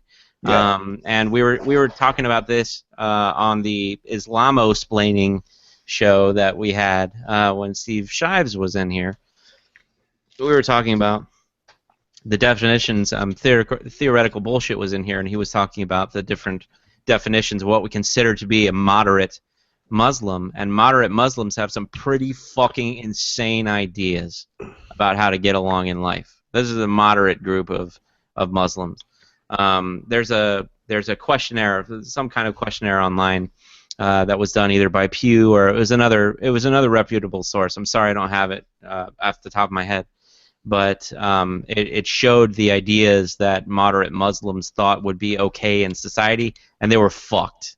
They were fucked ideas.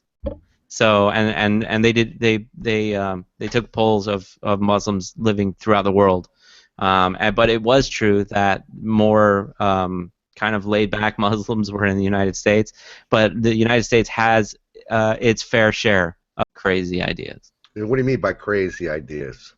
Like Sharia law, like they believe that Sharia should be adopted in the United States. Exactly. Has when I read that polls happens. regarding that, as far as wanting Sharia, in the same poll for, I think it was the Gallup, in fact, they specifically stated that they didn't want non-Muslims to be judged in that way. I was looking at the comments again because we have such, that great thinker Live Life in the comments right now. Oh, that's fucking great. And someone stated that that 51% of U.S. Muslims want Sharia, and we're just referring to that. But in my mind, when we talk about the really horrible standards and rules as far as killing infidels, as they specifically said in the comments, all I keep thinking was, the Bible has very similar narratives, and how many American Christians want their version of Sharia implemented? So But I mean, already had their time, though. Not really. Yeah. They Really. had their time. The Crusades and everything else. No, we're not talking about You talk about terrorists, Christianity, like fucking We're talking about now. 13th But century. we're talking about right modern day now. religious belief. I think what And Tommy's they're on. Go ahead. I think what Tommy was getting at, what the original question was about, if is that why Islam still has those kinds of problems? Because Christianity has had its time, if you will, to do that and then refine and become more civil. Yeah, sure. I think that's what Tommy meant. I don't think he meant that it had its time in America where it was the same way. Though you did have, I guess it ebbs and flows, the ferocity with which religion is touted and how it's approached in America. But I don't know. I don't know that I would. I'd say it's exactly the same. We kind of got off the rails there. I think the idea that we're trying to separate here is Muslim and Islamist. And if we're able to do that a little bit better, I think that you'll find very few Islamists in the country. You might have people who sympathize with an Islamist point of view, but Well, sure. I mean, with any group, there's always going to be people who say, I believe that things should be a certain way, but I would never do anything to make that come about. So even the questions, how are things questioned, and like the poll you're talking about, how are things questioned? Like, do I believe that NASA should have an astronomical budget in order to do exploration? And do I believe that, the Pledge of Allegiance should have God removed from it and be taken out of schools completely? Yes, I believe those things. But I'm not out on the street, taking people hostage to make it happen either. So there's, just because you believe something doesn't mean that it's actionable, or at least not to you as an individual. I'm about to get everybody to fucking hate me real quick. And it doesn't mean that it's reasonable. Go ahead, make us hate you. Yeah, I think that all of the money for NASA should be funneled into unmanned projects. I don't think there should be any more manned missions until we can do something of note. Until we can figure out what's going on out there? Yeah. I don't think that's a hate-worthy position. Speaking of hate-worthy, Live Life accused Peach of a false equivalency. Ooh, let's have it. Which is what he says every time someone makes an analogy. Right. So, Peach, listen up, okay? Listen up, all right? That's what he said. He just said. Listen up, because you're about to get schooled. All right. So he just said false equivalent. Okay, calm down. You're laughing, okay? Don't get hysterical. False equivalence peach ... wrong, period. Oh, that's a I guess that puts fantastic me argument. in my place. Yeah, it does. Everything is clear. And I don't remember anybody asking you or telling you that you could speak. So pipe it down a little bit. All right, don't get too crazy. Jeez. Peach. I forgot I was a female. Yeah, you forgot about that. Details. Yeah. No, it's a stellar argument. All right, so next next question. Can we get an actual question or an actual fucking comment from somebody who has a working brain? The TR7 is like a foot shorter than a Volkswagen Beetle. Jesus fucking Christ. Thanks, Tommy. No problem. That's 12. Thanks. Glad someone was out there taking measurements. There you go. That's where I went. Wait, we're counting the TR7 again? I thought we already counted the TR7 twice. Yeah, No? we No, I'm did sorry. count it. I meant We to say counted MR. it twice. The Actual TR7 twice. is not the issue here. I meant the MR2. I'm sorry, MR2. my bad. Somebody said this again. How does Meridian Frost feel about feel after being debunked from Tommy? You're damn right. I do that to you every day, all day. I have no idea what you're talking about. Of course you don't. You're stupid. Being debunked? Yeah, that's right. You got debunked. I've been debunked. That's the best question of the night. Is there a treatment? I feel bunkless. I have no idea what that means. All right, I'm looking for other questions. Manned missions are important for a number of reasons, not least of which is learning how to extend duration of stay in space. Nobody gives a fuck. Nobody gives. You are not going. We don't have technology to have a manned mission that is worth going anywhere in our solar system or beyond because we just don't have the fucking technology to do it. We just don't. We know how the human body responds in space. We know how the human body responds after being in space for years. So we need to learn how to overcome those things. Yeah, fun. We've learned. What does that add to the Academy of Knowledge that we have about the cosmos that we didn't already fucking know? Boop. No, I'm with you there. Wait, did you just boop at me? Somebody did. I booped. I've been booping here lately. I'm booping now because Dexter of a certain booped before you got there. because of a certain somebody who boops all the time, and now I'm.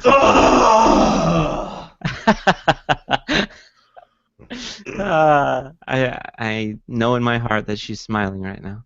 Tommy debunked that one guy. Yep. He got it. Oh my God! This chat room is here we go. awesome. I love this chat room. Let's see. So the next question is, what would you do if Trump somehow got elected president? Which Well, you know, segues well it's- into the it's- topic. It's funny that you asked that because we were just looking today at this lovely piece of land in Ireland that's surrounded by beautiful water and the ocean. It's just fucking amazing. So I heard about that. yeah. So I don't know if Trump becomes president, it'll just speed up the plans to leave this country as soon as possible. And that's not. I'm not. It's not bluster. Like I'm gone. We're going. I can't wait. That's our best response. Okay, so I think a more interesting question, rather than our blustering responses about leaving the country, are which would be worse, Cruz or Trump? Cruz. Cruz. Cruz, definitely. I think so too. I think Trump would just be completely incompetent, and I think he'd his first week in the job, he'd be like, "Holy fuck, what is going on here? I don't know how to do this here. I'll pay you. You do it." Send this fucking guy over there to do that. I think- Don't bother me anymore. I think Trump would start with a lot of bluster. I think a beginning of a Trump presidency would be him thinking that he can just, bark at people and things will get done. And when he finds out that's not the reality, he'll end up being a puppet that people will just pull his strings and he won't be doing anything. He would just be a puppet for either the Pentagon or Congress or both. Yeah, I'm with you 100% there. So that's why I'm more Hey, the every support. president.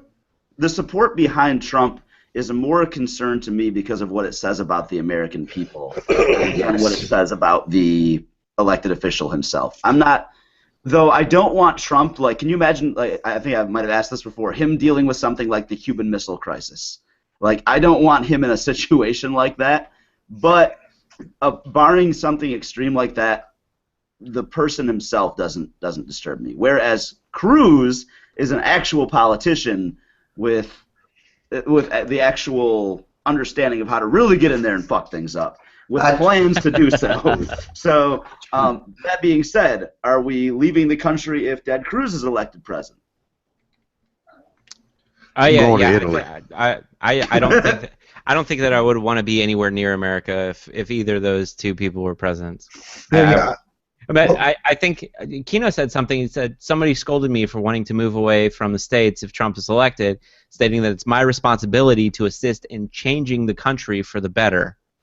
I'm just not sure how to feel. Do you feel it's our responsibility to stay and fix the country? If you think it's worth saving, I guess. But I think what they're getting at is that because we're born and raised here, we have to have some kind of loyalty. Some fucking jingoist bullshit that we're all attached to. Some morale. But that's only if you think it's a ship worth saving. Yeah, I don't know. I mean, if you elect those people and the ship is okay, it's it's a little rickety. It's got it needs a few things, but you elect either one of those guys and they just blow fucking holes through it like a Swiss cheese. It's going down. A former YouTuber who was a former friend of actually everybody that's on this panel. One thing that he said that I agree with today, agree with 100%, is you get the government you deserve. So yeah, if Trump or Cruz is elected, then that's the government that we deserve. And let's just be real. It's not gonna fucking happen. All right, it's not gonna happen. Trump or Cruz they're not gonna be elected. I already got a $100 bet with you on that. Yeah, $100. You'll owe me 90, Tommy. What do you mean? Because I already owe you 10. I know, but I'm just saying, Trump's gonna win. You'll owe me 90. I'm telling you, Trump's gonna win. Okay, Trump's not gonna win. All right. Let me explain the genius. I think Tommy wants him to win. I think he kind of does. Just to win a bet. Because I think it's because he hates all the Muslims. Let me explain the genius of Tommy's bet here. He has put himself in a position where even if Trump is elected, which is like the ultimate horrible concept, I guess, next to Cruz being elected, but even if Trump is elected, horrible is the way to pronounce that word. The word has an horrible. O in it. Horrible. Oh, it's not an A. Horrible. Yeah, that would be an A sound you're making. Good job. No. Yeah. That's how you say. That's how letters work. Good job. That's an A. He has put himself in a position where even if the atrocity of Trump's election comes to fruition, he gets $100. It's more than I'm going to get if Trump becomes elected. And if I had to pay $100 to stop Trump from being elected, or in his case, 90, I'd say that's a price well worth it. Yeah, you'd be happy to fork over the cash. Yeah, you know what, Tommy? That's all it takes. There you go. Yeah, you don't even have to pay me in cash, Tommy. Just send me that fucking bottle of scotch that you got over there. Pay me in alcohol. Send that bottle of scotch. You don't even need to come off any cash. Just put that thing in a box and say, you know what? Have a drink. Be happy. Trump isn't president. Have a drink. Everything's going to be okay. Hillary's already using half her artillery against Trump. What? Hillary has already used half her artillery against Trump. Yeah. What do you got going on over there, Tommy? She's got artillery against Trump. I haven't seen any. Well, bad-mouthing, that's what I mean. Oh. She's been bad. Well, that's only because everybody else is. She's got to, jump on. Trump barely says anything doesn't exactly about have a thought of her own. Yeah, Trump's waiting until it counts. And Hillary has also been running for the general election. She spent the first part of her campaign in the primaries running for the general election. Like, she didn't even acknowledge the other candidates until like a couple months ago, and they're like, holy shit, people are actually, besides me, are here. I'm not just automatically going to win. Well, to be fair, I don't think very many people ever acknowledged any of the other candidates other than Sanders. Not seriously. Your echo's back, babe. Yeah, I think Yeah, it was not. That's me. I'm sorry. 100% Dev's fault. Dev's fault, 100%. You're in trouble. But no, you're right. And the media, as we were saying earlier, certainly hasn't done any favors to give any credit to those non-establishment candidates. But you'd still think that she would have the acknowledgement of those candidates there.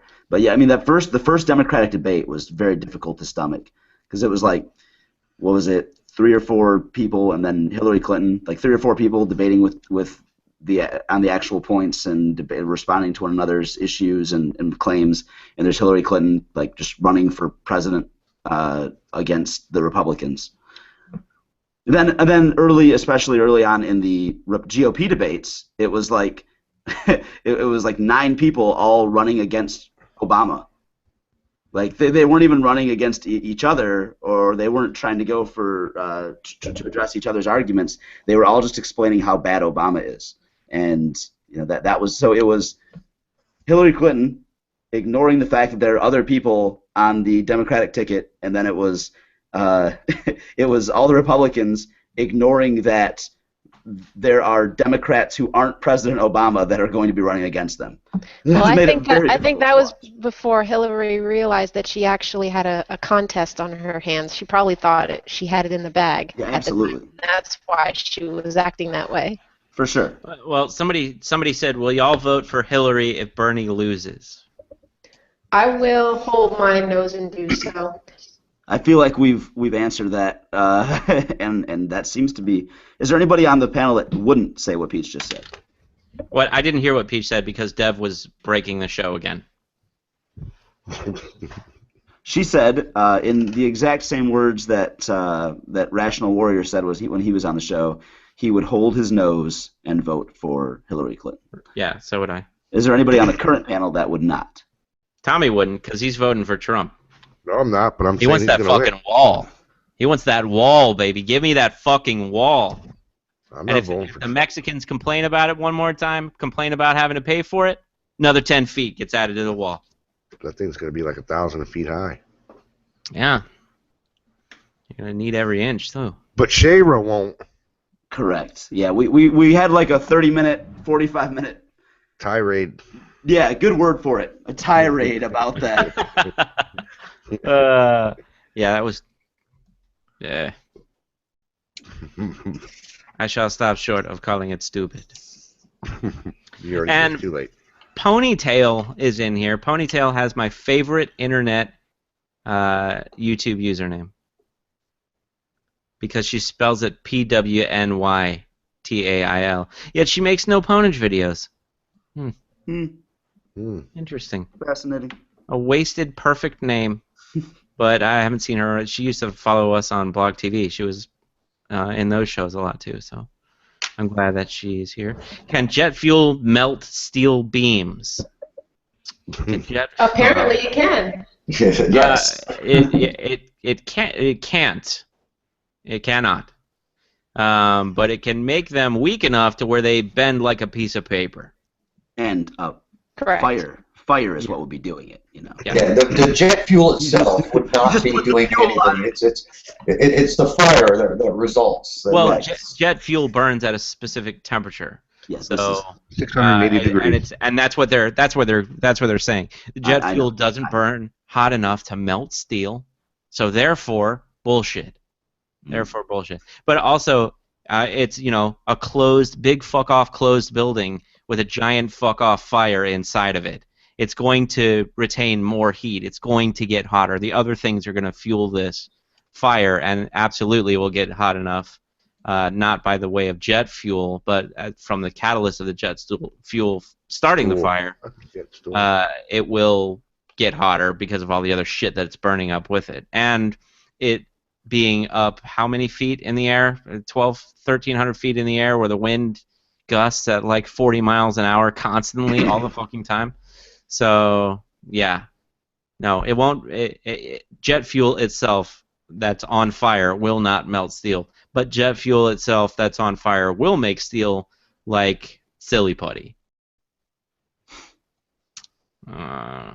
Anybody else have anything to say about that fucking 9/11 nonsense? It was an inside job. Oh my God. Palace says, I will never vote for Hillary Clinton. Fuck her. Yeah. Well, that's Palace. Palace Yeah. is a couple of cans short of a six-pack. And He also said that if Bernie doesn't get the nomination, he would vote for Trump. Now, bear in mind that Palace is a Mexican American, so just consider how stupid that would be. Palace. Palace. No. Well, he needs work, so he has to build the wall. Wait, he also Make a fucked living. with a friend of mine. So if you have anything to say to him before I block the fuck out of his ass, then say it now. It now. Well, bye. Well then. So, Fuck 'em. okay.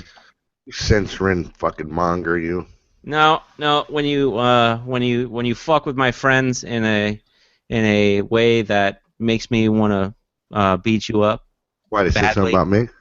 No, he didn't. It doesn't I'm not matter gonna say, I'm not gonna say who he said or did saw it. stuff with. But fuck that guy. Fuck him. Literally? So that's all I have to say about that. He was banned. So Is he permabanned? I banned him as hard as I could. I clicked it as hard as I could. I clicked that the hardest I could have ever clicked. So yeah, no, happy to ban certain individuals, and he is fucking one of them. If Trump fucking gets, one of the yeah, individuals? he's fucking one of the individuals that I wanted to ban. If Wow. Trump gets elected president, will the KKK have a huge party? Probably.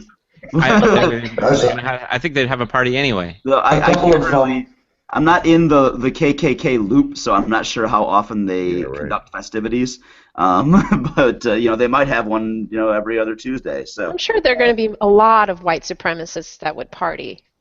Yeah, I mean, there's a couple of weeks ago, there was a couple of guys that beat the hell out of a homeless man who they said appeared to be Hispanic or Latino. Beat the hell out of him, they peed on him, and when they were arrested, they said Trump basically said it was okay to do that kind of thing because this guy is obviously an illegal and stealing our jobs and that kind of thing. Now, if Trump were to somehow miraculously become president, then there are a lot of people in this country that would feel that that justifies these kinds of actions.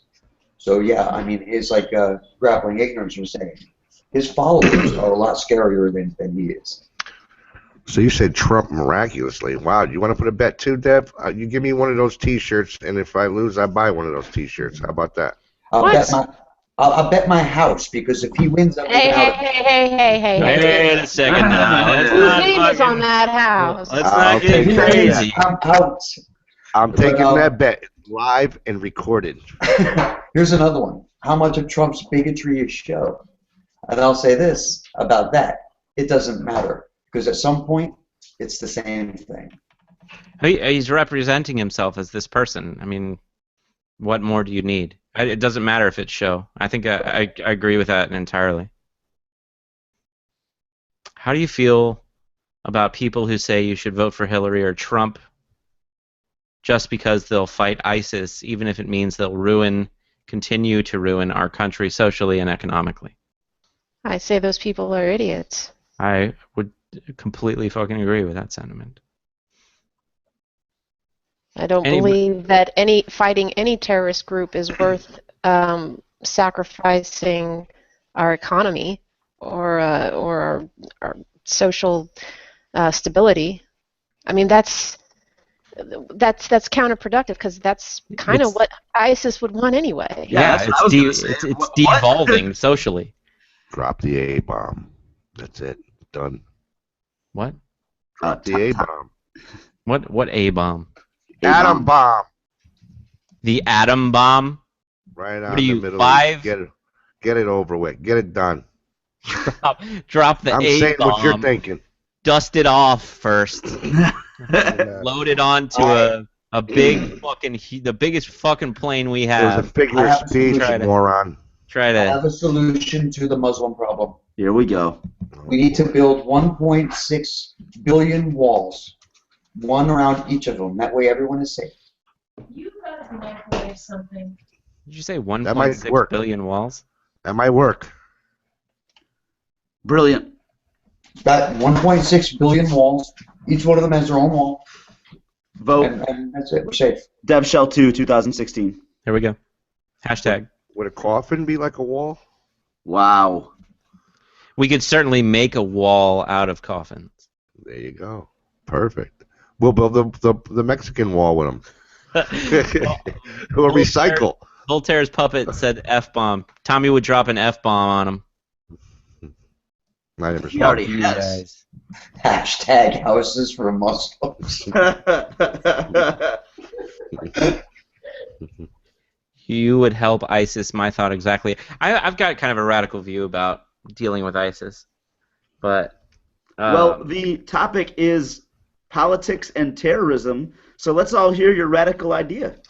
I think that we need to find every single person who identifies with ISIS and throw them into a giant meat grinder. Okay, are we making like sausage, or is there a Yes, second half to your brilliant plan? ISIS sausage, and feed it all to lions. Like freeze it in a big building, and then just like every once in a while be like, here you go, Mr. Why Lion. just feed the homeless? Here Why you waste go. my life? Because you've got Kuru, and that's just not good, you know. After a while, it fucks you up. So You can't trust wildcats. so it's a hashtag meatballs for ISIS. I'd say meatballs of ISIS. That would be better. Just Not on grind them my all Italian up, fucking plate. eradicate them, making them a fucking black dot. Same with Gotta be black dot. Medina. Why can't Same be white with dot? fucking Boko Haram. Same with Al Qaeda. I have a Mexico solution too, by the way. Uh-oh. Make them a state. Make them what? Make them A state. a steak. The state. Not a A state. state of the United States. That's what he's saying. GI's thinking about food. No, I thought you said steak too. I was like, make them a All steak. right, I'm on board with this. I'm not gonna fucking feed them. Are you Make them a crazy? steak. Warning may contain nuts. Meridian Frost, I posited earlier to you, well, I have two responses. First of all, I mentioned that you're feeding them to the lions issue, that wildcats are not trustworthy. And do you know why that is? Tell me. Because they're either a lion or a cheetah.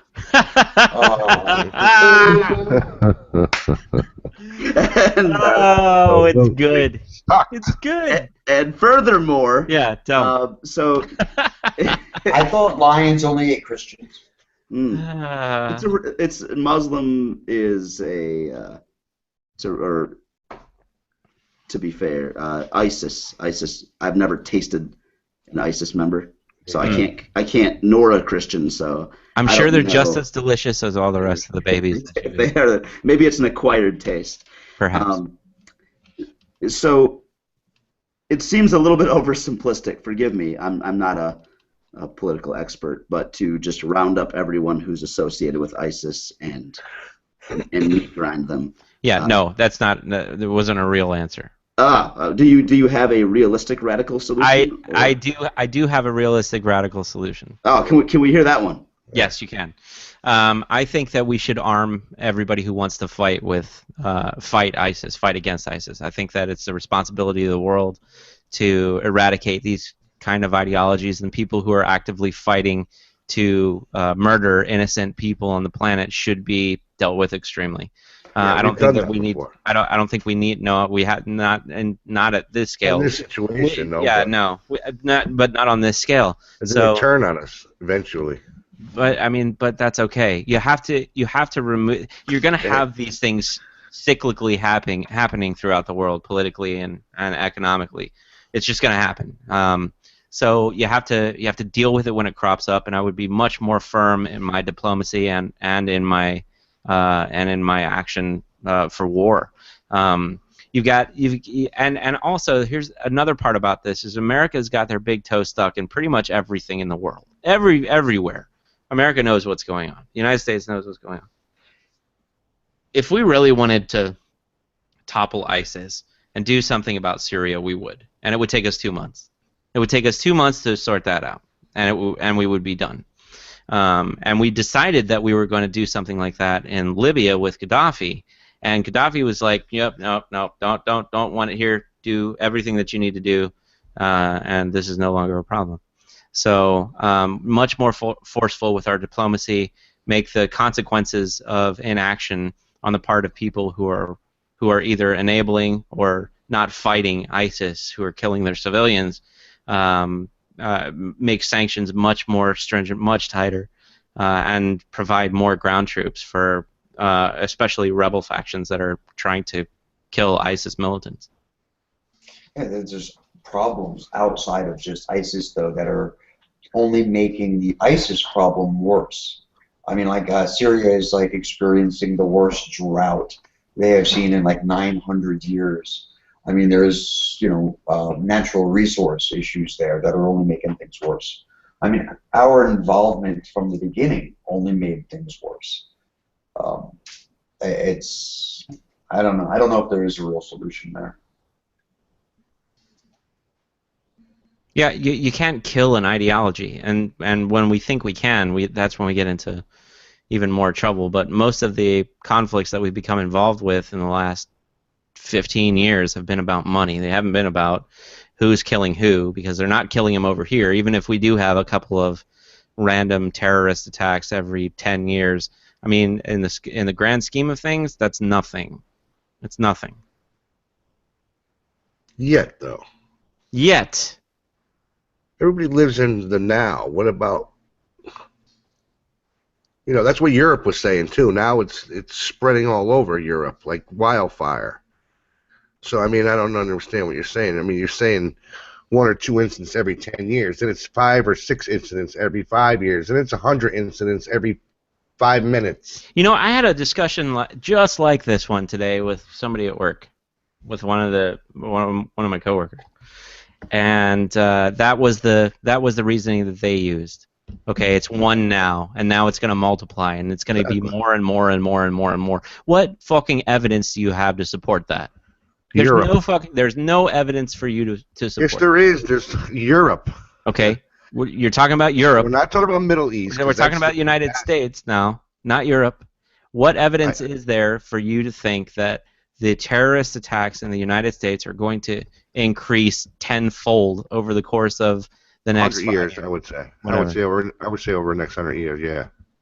What evidence is there to support that? Because if you could have freaking 18 people get on a plane, take it over, and ram it into a building, I mean, come on.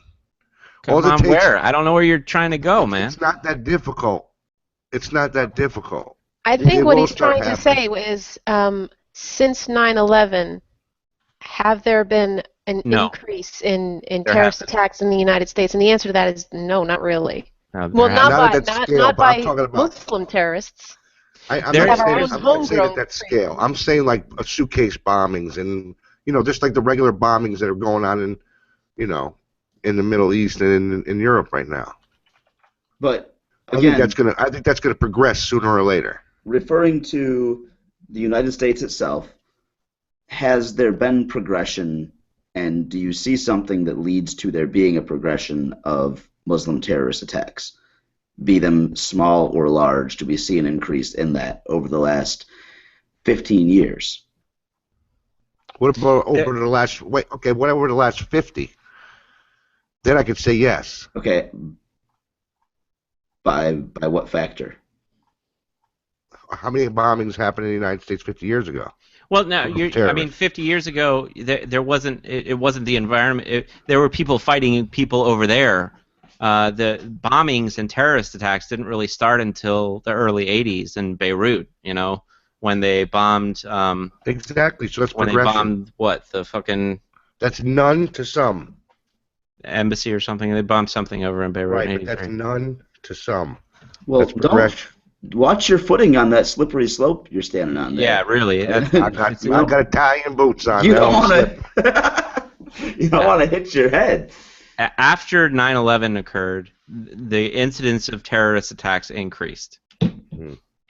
So, but and before then, though, I mean, during the 90s, there were very few terrorist attacks. During the 80s, there were even fewer terrorist attacks because they didn't know that this was going to be effective. You know, when they bombed the embassy in Beirut, there were something like fucking 60 people killed, and everybody in everywhere went apeshit over this. It was also coincidentally the time when CNN was gaining in popularity um, after they found that kid in the well, or the kid was down stuck in the well and they were feeding it for 2 days or something, and they finally yanked it out. And they knew that if they could get some kind of brutality on the news like that, then they would have something for their cause, which is what they did. But they didn't do it. And granted, after September 11th, terrorist attacks did increase, but most of them were in Israel, and were related to the Palestinian conflict, and fucking, why can't I think of this? I keep wanting to say Hezbollah, but I don't think it's Hezbollah. But yeah, I mean, and most of them occurred. Most of them occurred in that area, and Saudi Arabia as well. So, in the United States, let me see if I can find this fucking page. The United States has had very few terrorist attacks, and they had much more terrorist attacks before 9/11 than after. I could be wrong, but the only other terrorist attack here, as far as being committed by Muslims that I can recall, is the Boston bombing. Okay, I found the page. Okay, so all right, so let's see. There was, starting in the early 80s, the embassy bombing in Beirut. 63 people were killed, and then October 23rd in 1983, the Marine barracks bombing that killed 307 people. And then on September 20th, 1984, there was a United States Embassy annex bombing in Beirut that killed 24 Americans. The next one after 1984 was 1993. There was a shooting at CIA headquarters in Langley, and 2 were killed. Then it was February 26, 1993, which was the World Trade Center bombing, where 6 people were killed. Let's see. Then we had 1996, the Kabar Towers, 20 killed. But that was, of course, in Saudi Arabia, but 20. There were a bunch of Americans that were there. In August of 1998 was the next one, which is the United States Embassy bombing in Tanzania and Kenya that killed 224 people and injured 4,000. I remember that. That was fucking crazy. Then we have October 12, 2000, the attack on the USS Cole. What is important? 17 American soldiers were killed.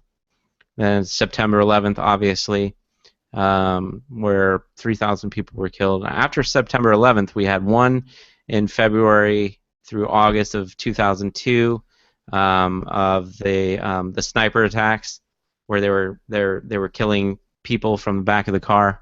Mm-hmm. Well, that wasn't really a Muslim attack. I mean, yes, one of the guys was a Muslim, but it had nothing to do with his religion. Yeah, I agree. I don't even know why that one's in there.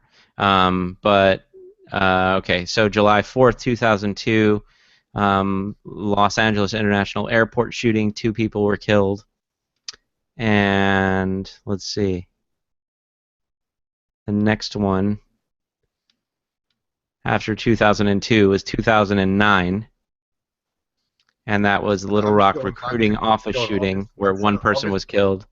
November 5th, 2009, 13 people were killed at the Fort Hood shooting. 2011, after that, Frankfurt Airport, Frankfurt, Germany, 2 people were killed. 1 American was killed. And September 11th, 2012, the Benghazi attack at the U.S. consulate was 4 people were killed. 2013, Boston bombings, and the attack on the U.S. consulate in Herat, where 2 people were killed. And then 2014, attacked 4 New York policemen in the subway with a hatchet, and he didn't kill anybody, and they actually shot him and killed him.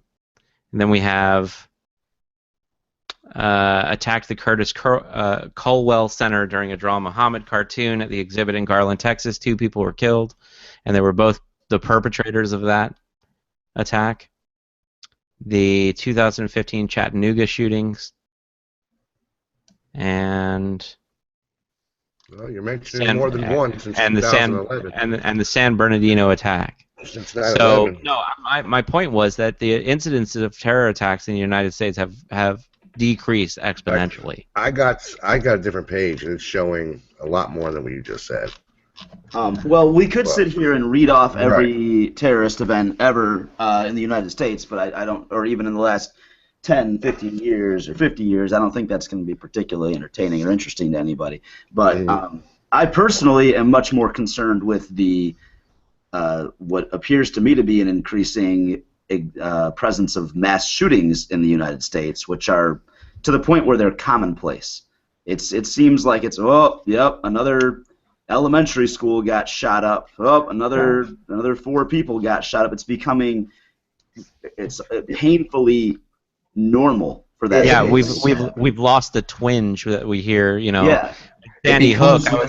I didn't even feel it as Sandy Hook until I saw pictures of Sandy Hook. I didn't even feel it when I learned about it. Oh, some asshole went out and shot a bunch of kids. Yeah. Now, if there's an act of Muslim terrorism, it's a lot bigger of a deal. That's what I was going to say. Is it becomes more of an issue. It's something that becomes newsworthy at this point.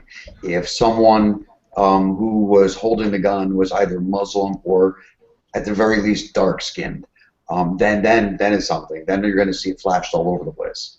There are shootings every day in this country that we don't hear about. We only hear about the special ones.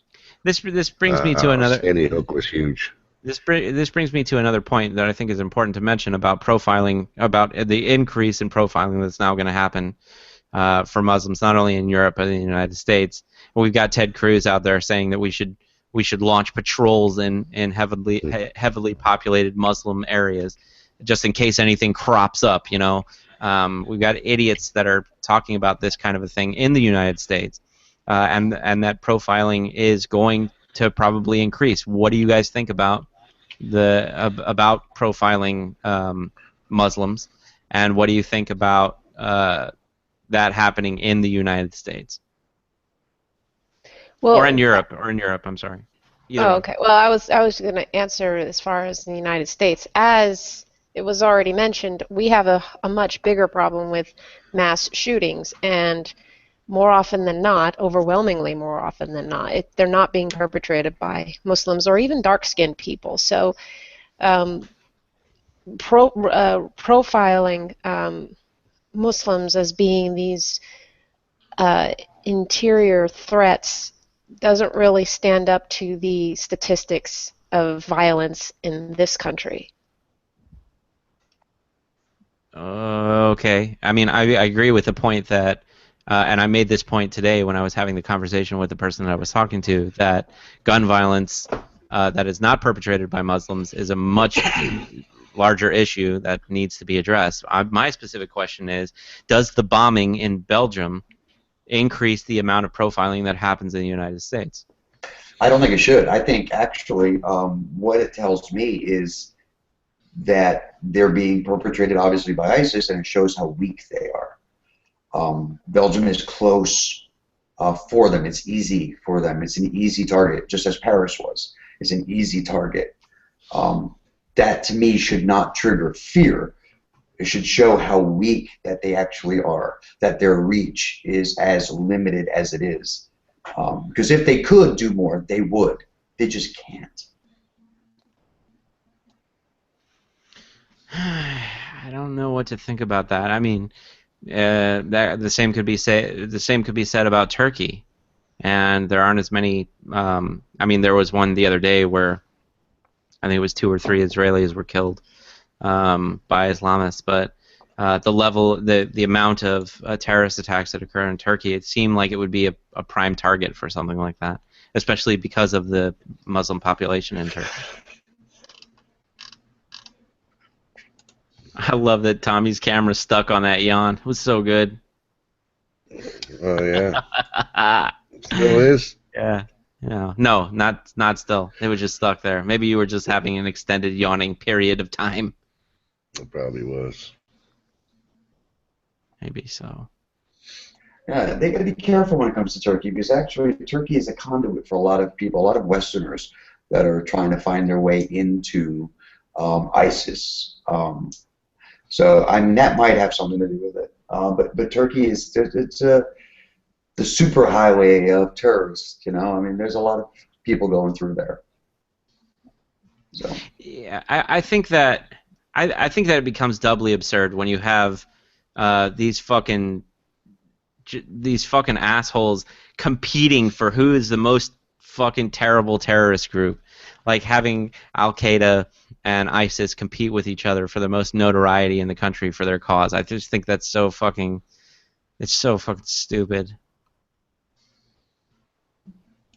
Well, that's how a lot of those ideologies work. Gangs that are notorious for nefarious things, they for shooting people, for killing people, for committing crimes, pride themselves on how many crimes they commit, how many people do they kill, how many enemies do you slay. So it's not like that's unique to that form of terrorism. No, it's not, but it's still absurd. It's an Yes. absurd aspect of it. well, I mean it's pretty fucked up. But I mean when they do the more horrible they are, the more terrible they are, the more news coverage they get. The more news coverage they get, the more they can use that as propaganda to fill their ranks. Yeah. So, I mean, it's almost necessary for them to make sure they get on the news.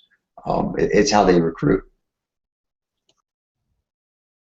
Yeah, somebody else posted a comment on this, and grappling ignorance posted it in here. ISIS won't die out until you extinguish Islam. That book is the source. You defeat ISIS today, another brand new group will pop up in 10 years with a different name but the same cause. And that's partially right. I think there's some validity to that. But I don't know. It was kind of a perfect storm with ISIS because we were the ones who actually created that group by treating the leaders of that group the way that we did during the Iraq War and imprisoning them. So kind of got no one to blame but ourselves for that constant ire, that elevated sense of fuck you from that side of the world.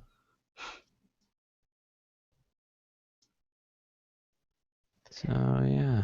The way the question is worded, it almost looks like the answer is ISIS won't die out because you can't extinguish an idea. Yeah, But I think ISIS will fade away, and yes, it'll probably be some other terrorist group that pops up in its place. But yeah, I mean, again, there are radical groups in every single ideology. Yeah, my problem with the phrasing of that is it seems like we're saying you have to extinguish the source of the problem, otherwise addressing the problem isn't it. And you could extend that logic to, well, as long as there are people, you're going to have bad people. So you got to get rid of all people, or else it's not worth addressing bad people. Because Islam may be, or certainly is, one of the elements that encourages ISIS. There are other factors that are in place. Meridian Frost just mentioned a huge one. It's not like that is, well, Islam is used to justify acts of terrorism. It's not like it's the only factor. It's not like it's the only thing, and that, if we could just get rid of, that's the other problem. It feels like you're saying if we just extinguish Islam, if we just got rid of that book, if we just got rid of that religion, then there wouldn't be terrorism. And that's nonsense. It's absurd. Yeah, I agree, especially in seeing that terrorism does work. I mean, a lot of people are driven into the arms of people who spout this dangerous rhetoric like Donald Trump by that very kind of reasoning. Bingo. and as long as it's effective, it will be utilized, whether it's justified by that religion. And you could extend that to say, well, you get rid of Islam, then some other religion will just crop up and take its place in a few years. Or people subscribe to ideologies, be they religious or non-religious. And while I think that the world is getting ready, getting to the point where it would be ready to exist just fine without religion, and I think it would be an improvement overall. I'm not prepared to say that, well, if you just extinguish religion, then all the problems that religion is currently used to justify would just go away. Right. I was going to say that exactly. Yeah, I'm nowhere near prepared to say something like that. Yeah, I mean, like I was going to say, like, because I've heard Josh say this before, Meridian Frost, that I think the world would be a better place if religion just disappeared tomorrow. But I am intelligent enough to know that the human species is a violent species, and we will find something else to fight about anyway. But it would still be a better world without it. So. Sure. Yeah, and that's exactly what I think. I think that if you remove a negative thing, it doesn't necessarily mean that you create a vacuum with that thing, and somebody else, and some other ideology has to necessarily take its place.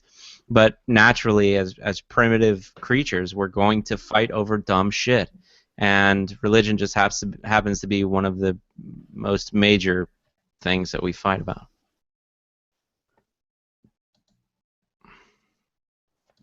All right, and on that note, we have been. What did you say? Did you say kill them all? Or were you talking about Metallica? I'll kill them all by listening to Metallica. You'd kill them all by listening to Metallica? Lone Moon 33 says, "Why though? What are the converts, quote unquote, missing that they join? Please discuss." What? Well, that I get what they're saying. Why?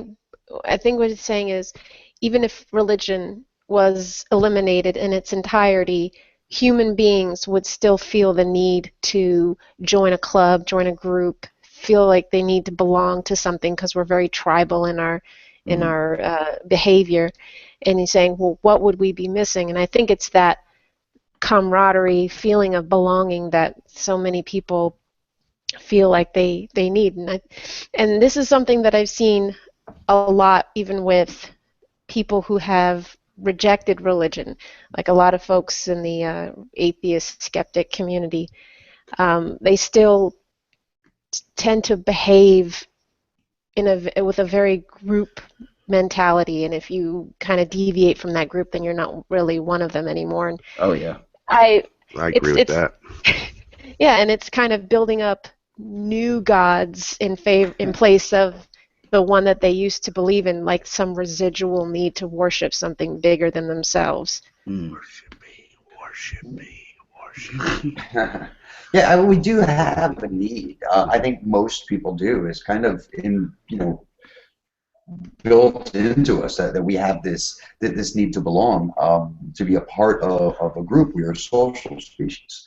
But yeah, I think a lot of people, I see a lot in the atheist community actually also, atheism plus and this new thing that's going on, that there is a lot of joining arms and singing around the campfire, just for the sake of being part of the group. Yeah, I call it ideological purity with a lot of them. It's kind of scary because as soon as you deviate, you're the heretic all over again. Yeah, and all of those groups are going to have their own dogma systems anyway. So I mean, it's not special for religion to have that stuff. We find those patterns in the other aspects of our lives as well. So we assign them, which is why I think when we're talking about the meaning of life and about how we create the meaning and what it is, we decide what dogmas are important or what isn't, and then we have the opportunity to get into groupthink mentality. That takes us even farther down that road. So yeah, I agree, and I think that some other dogmatic system would. I mean, there are other dogmatic systems in place anyway, and to the fault of our own Constitution in some cases. So there's always going to be something that's going to be whack that we're going to have to fight about, but it doesn't necessarily if one of those things are removed. Doesn't necessarily mean that something else has to automatically take its place. I think the other something else is already there.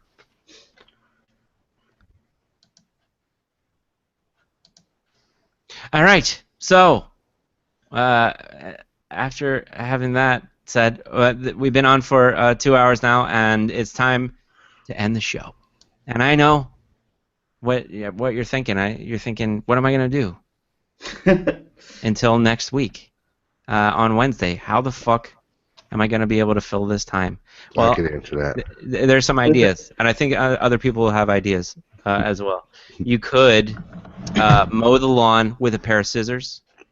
That would take you a really fucking long time, and you could listen to all the previous shows over and over and over again as you mowed the lawn with scissors. Just clip, clip, snip, snip. What else could you do? Anybody else have any suggestions what the people could do for the entire week until the show starts the next time? Think of me. Think of you. That's it. You could spend each Well, day. they all see me every night anyway. I'm on a different show every night, so. Yeah, I know. You're a big fucking internet whore. We know it, Tommy. Yeah, you gotta be. You gotta be. You can spend every day trying to make someone else's day just a little bit better. There you go. That's a good idea. I like that. So yeah. Try to Or make mow somebody- the lawn with scissors. That's what mow Meridian the lawn with Frost scissors. do. That's if you Stop just, saying that. if you fucking hate people and you don't want to make them feel better, make yourself feel better by making your lawn beautiful. Well, manicure. I have an idea that people could Yeah. do for the next week. What? What are they I gonna do? think that they can spend that week making sure that they have May 14th and 15th free, so they can actually join everyone on the panel here for the Madness, Mayhem, and Charity event to raise money for HIV/AIDS vaccine research. Boom. Yeah, and that's Nice excellent. plug there, babe. No, I will be on that program, and I do it every year. It's one of my favorite charities, and I give whatever I can to it, and I hope that everybody else does too. It's a fantastic charity, and it's just a fucking good time. There are a ton of people on there that are going to be great, and it's worth watching it for as long as you can, and it's worth giving as much as you can, because we can't stop the fight against HIV and AIDS until there's a fucking vaccine. Until there's a vaccine, the fight is not fucking over. So yeah, March 14th and 15th. Madness, Mayhem, and Charity. May. Or We're sorry. already past March 14th and 15th, we're just reminiscing about it now. That's right. Yeah, May. Tune in next year. Turning next year for the Madness, Mayhem, and Charity, if you remember. Well, but I yeah. can leave it up to him to make the plug. Well, see, now everybody fucking knows that it's May It's not 14th and It's not 15th. Madness March Hem and Charity. No, it's not. Okay, no, that's been beaten to death. But yes, please look in the future, and we're gonna plug that program on this show in the weeks prior to. So we'll make sure that everybody still gets over there, because Does that mean I'll be on again? You might be. I don't know. You were kind of fucking boring tonight. So. And that's going to be on Vaughn Live, right, Dev? Is that still It's still gonna be on Vaughn. Yeah.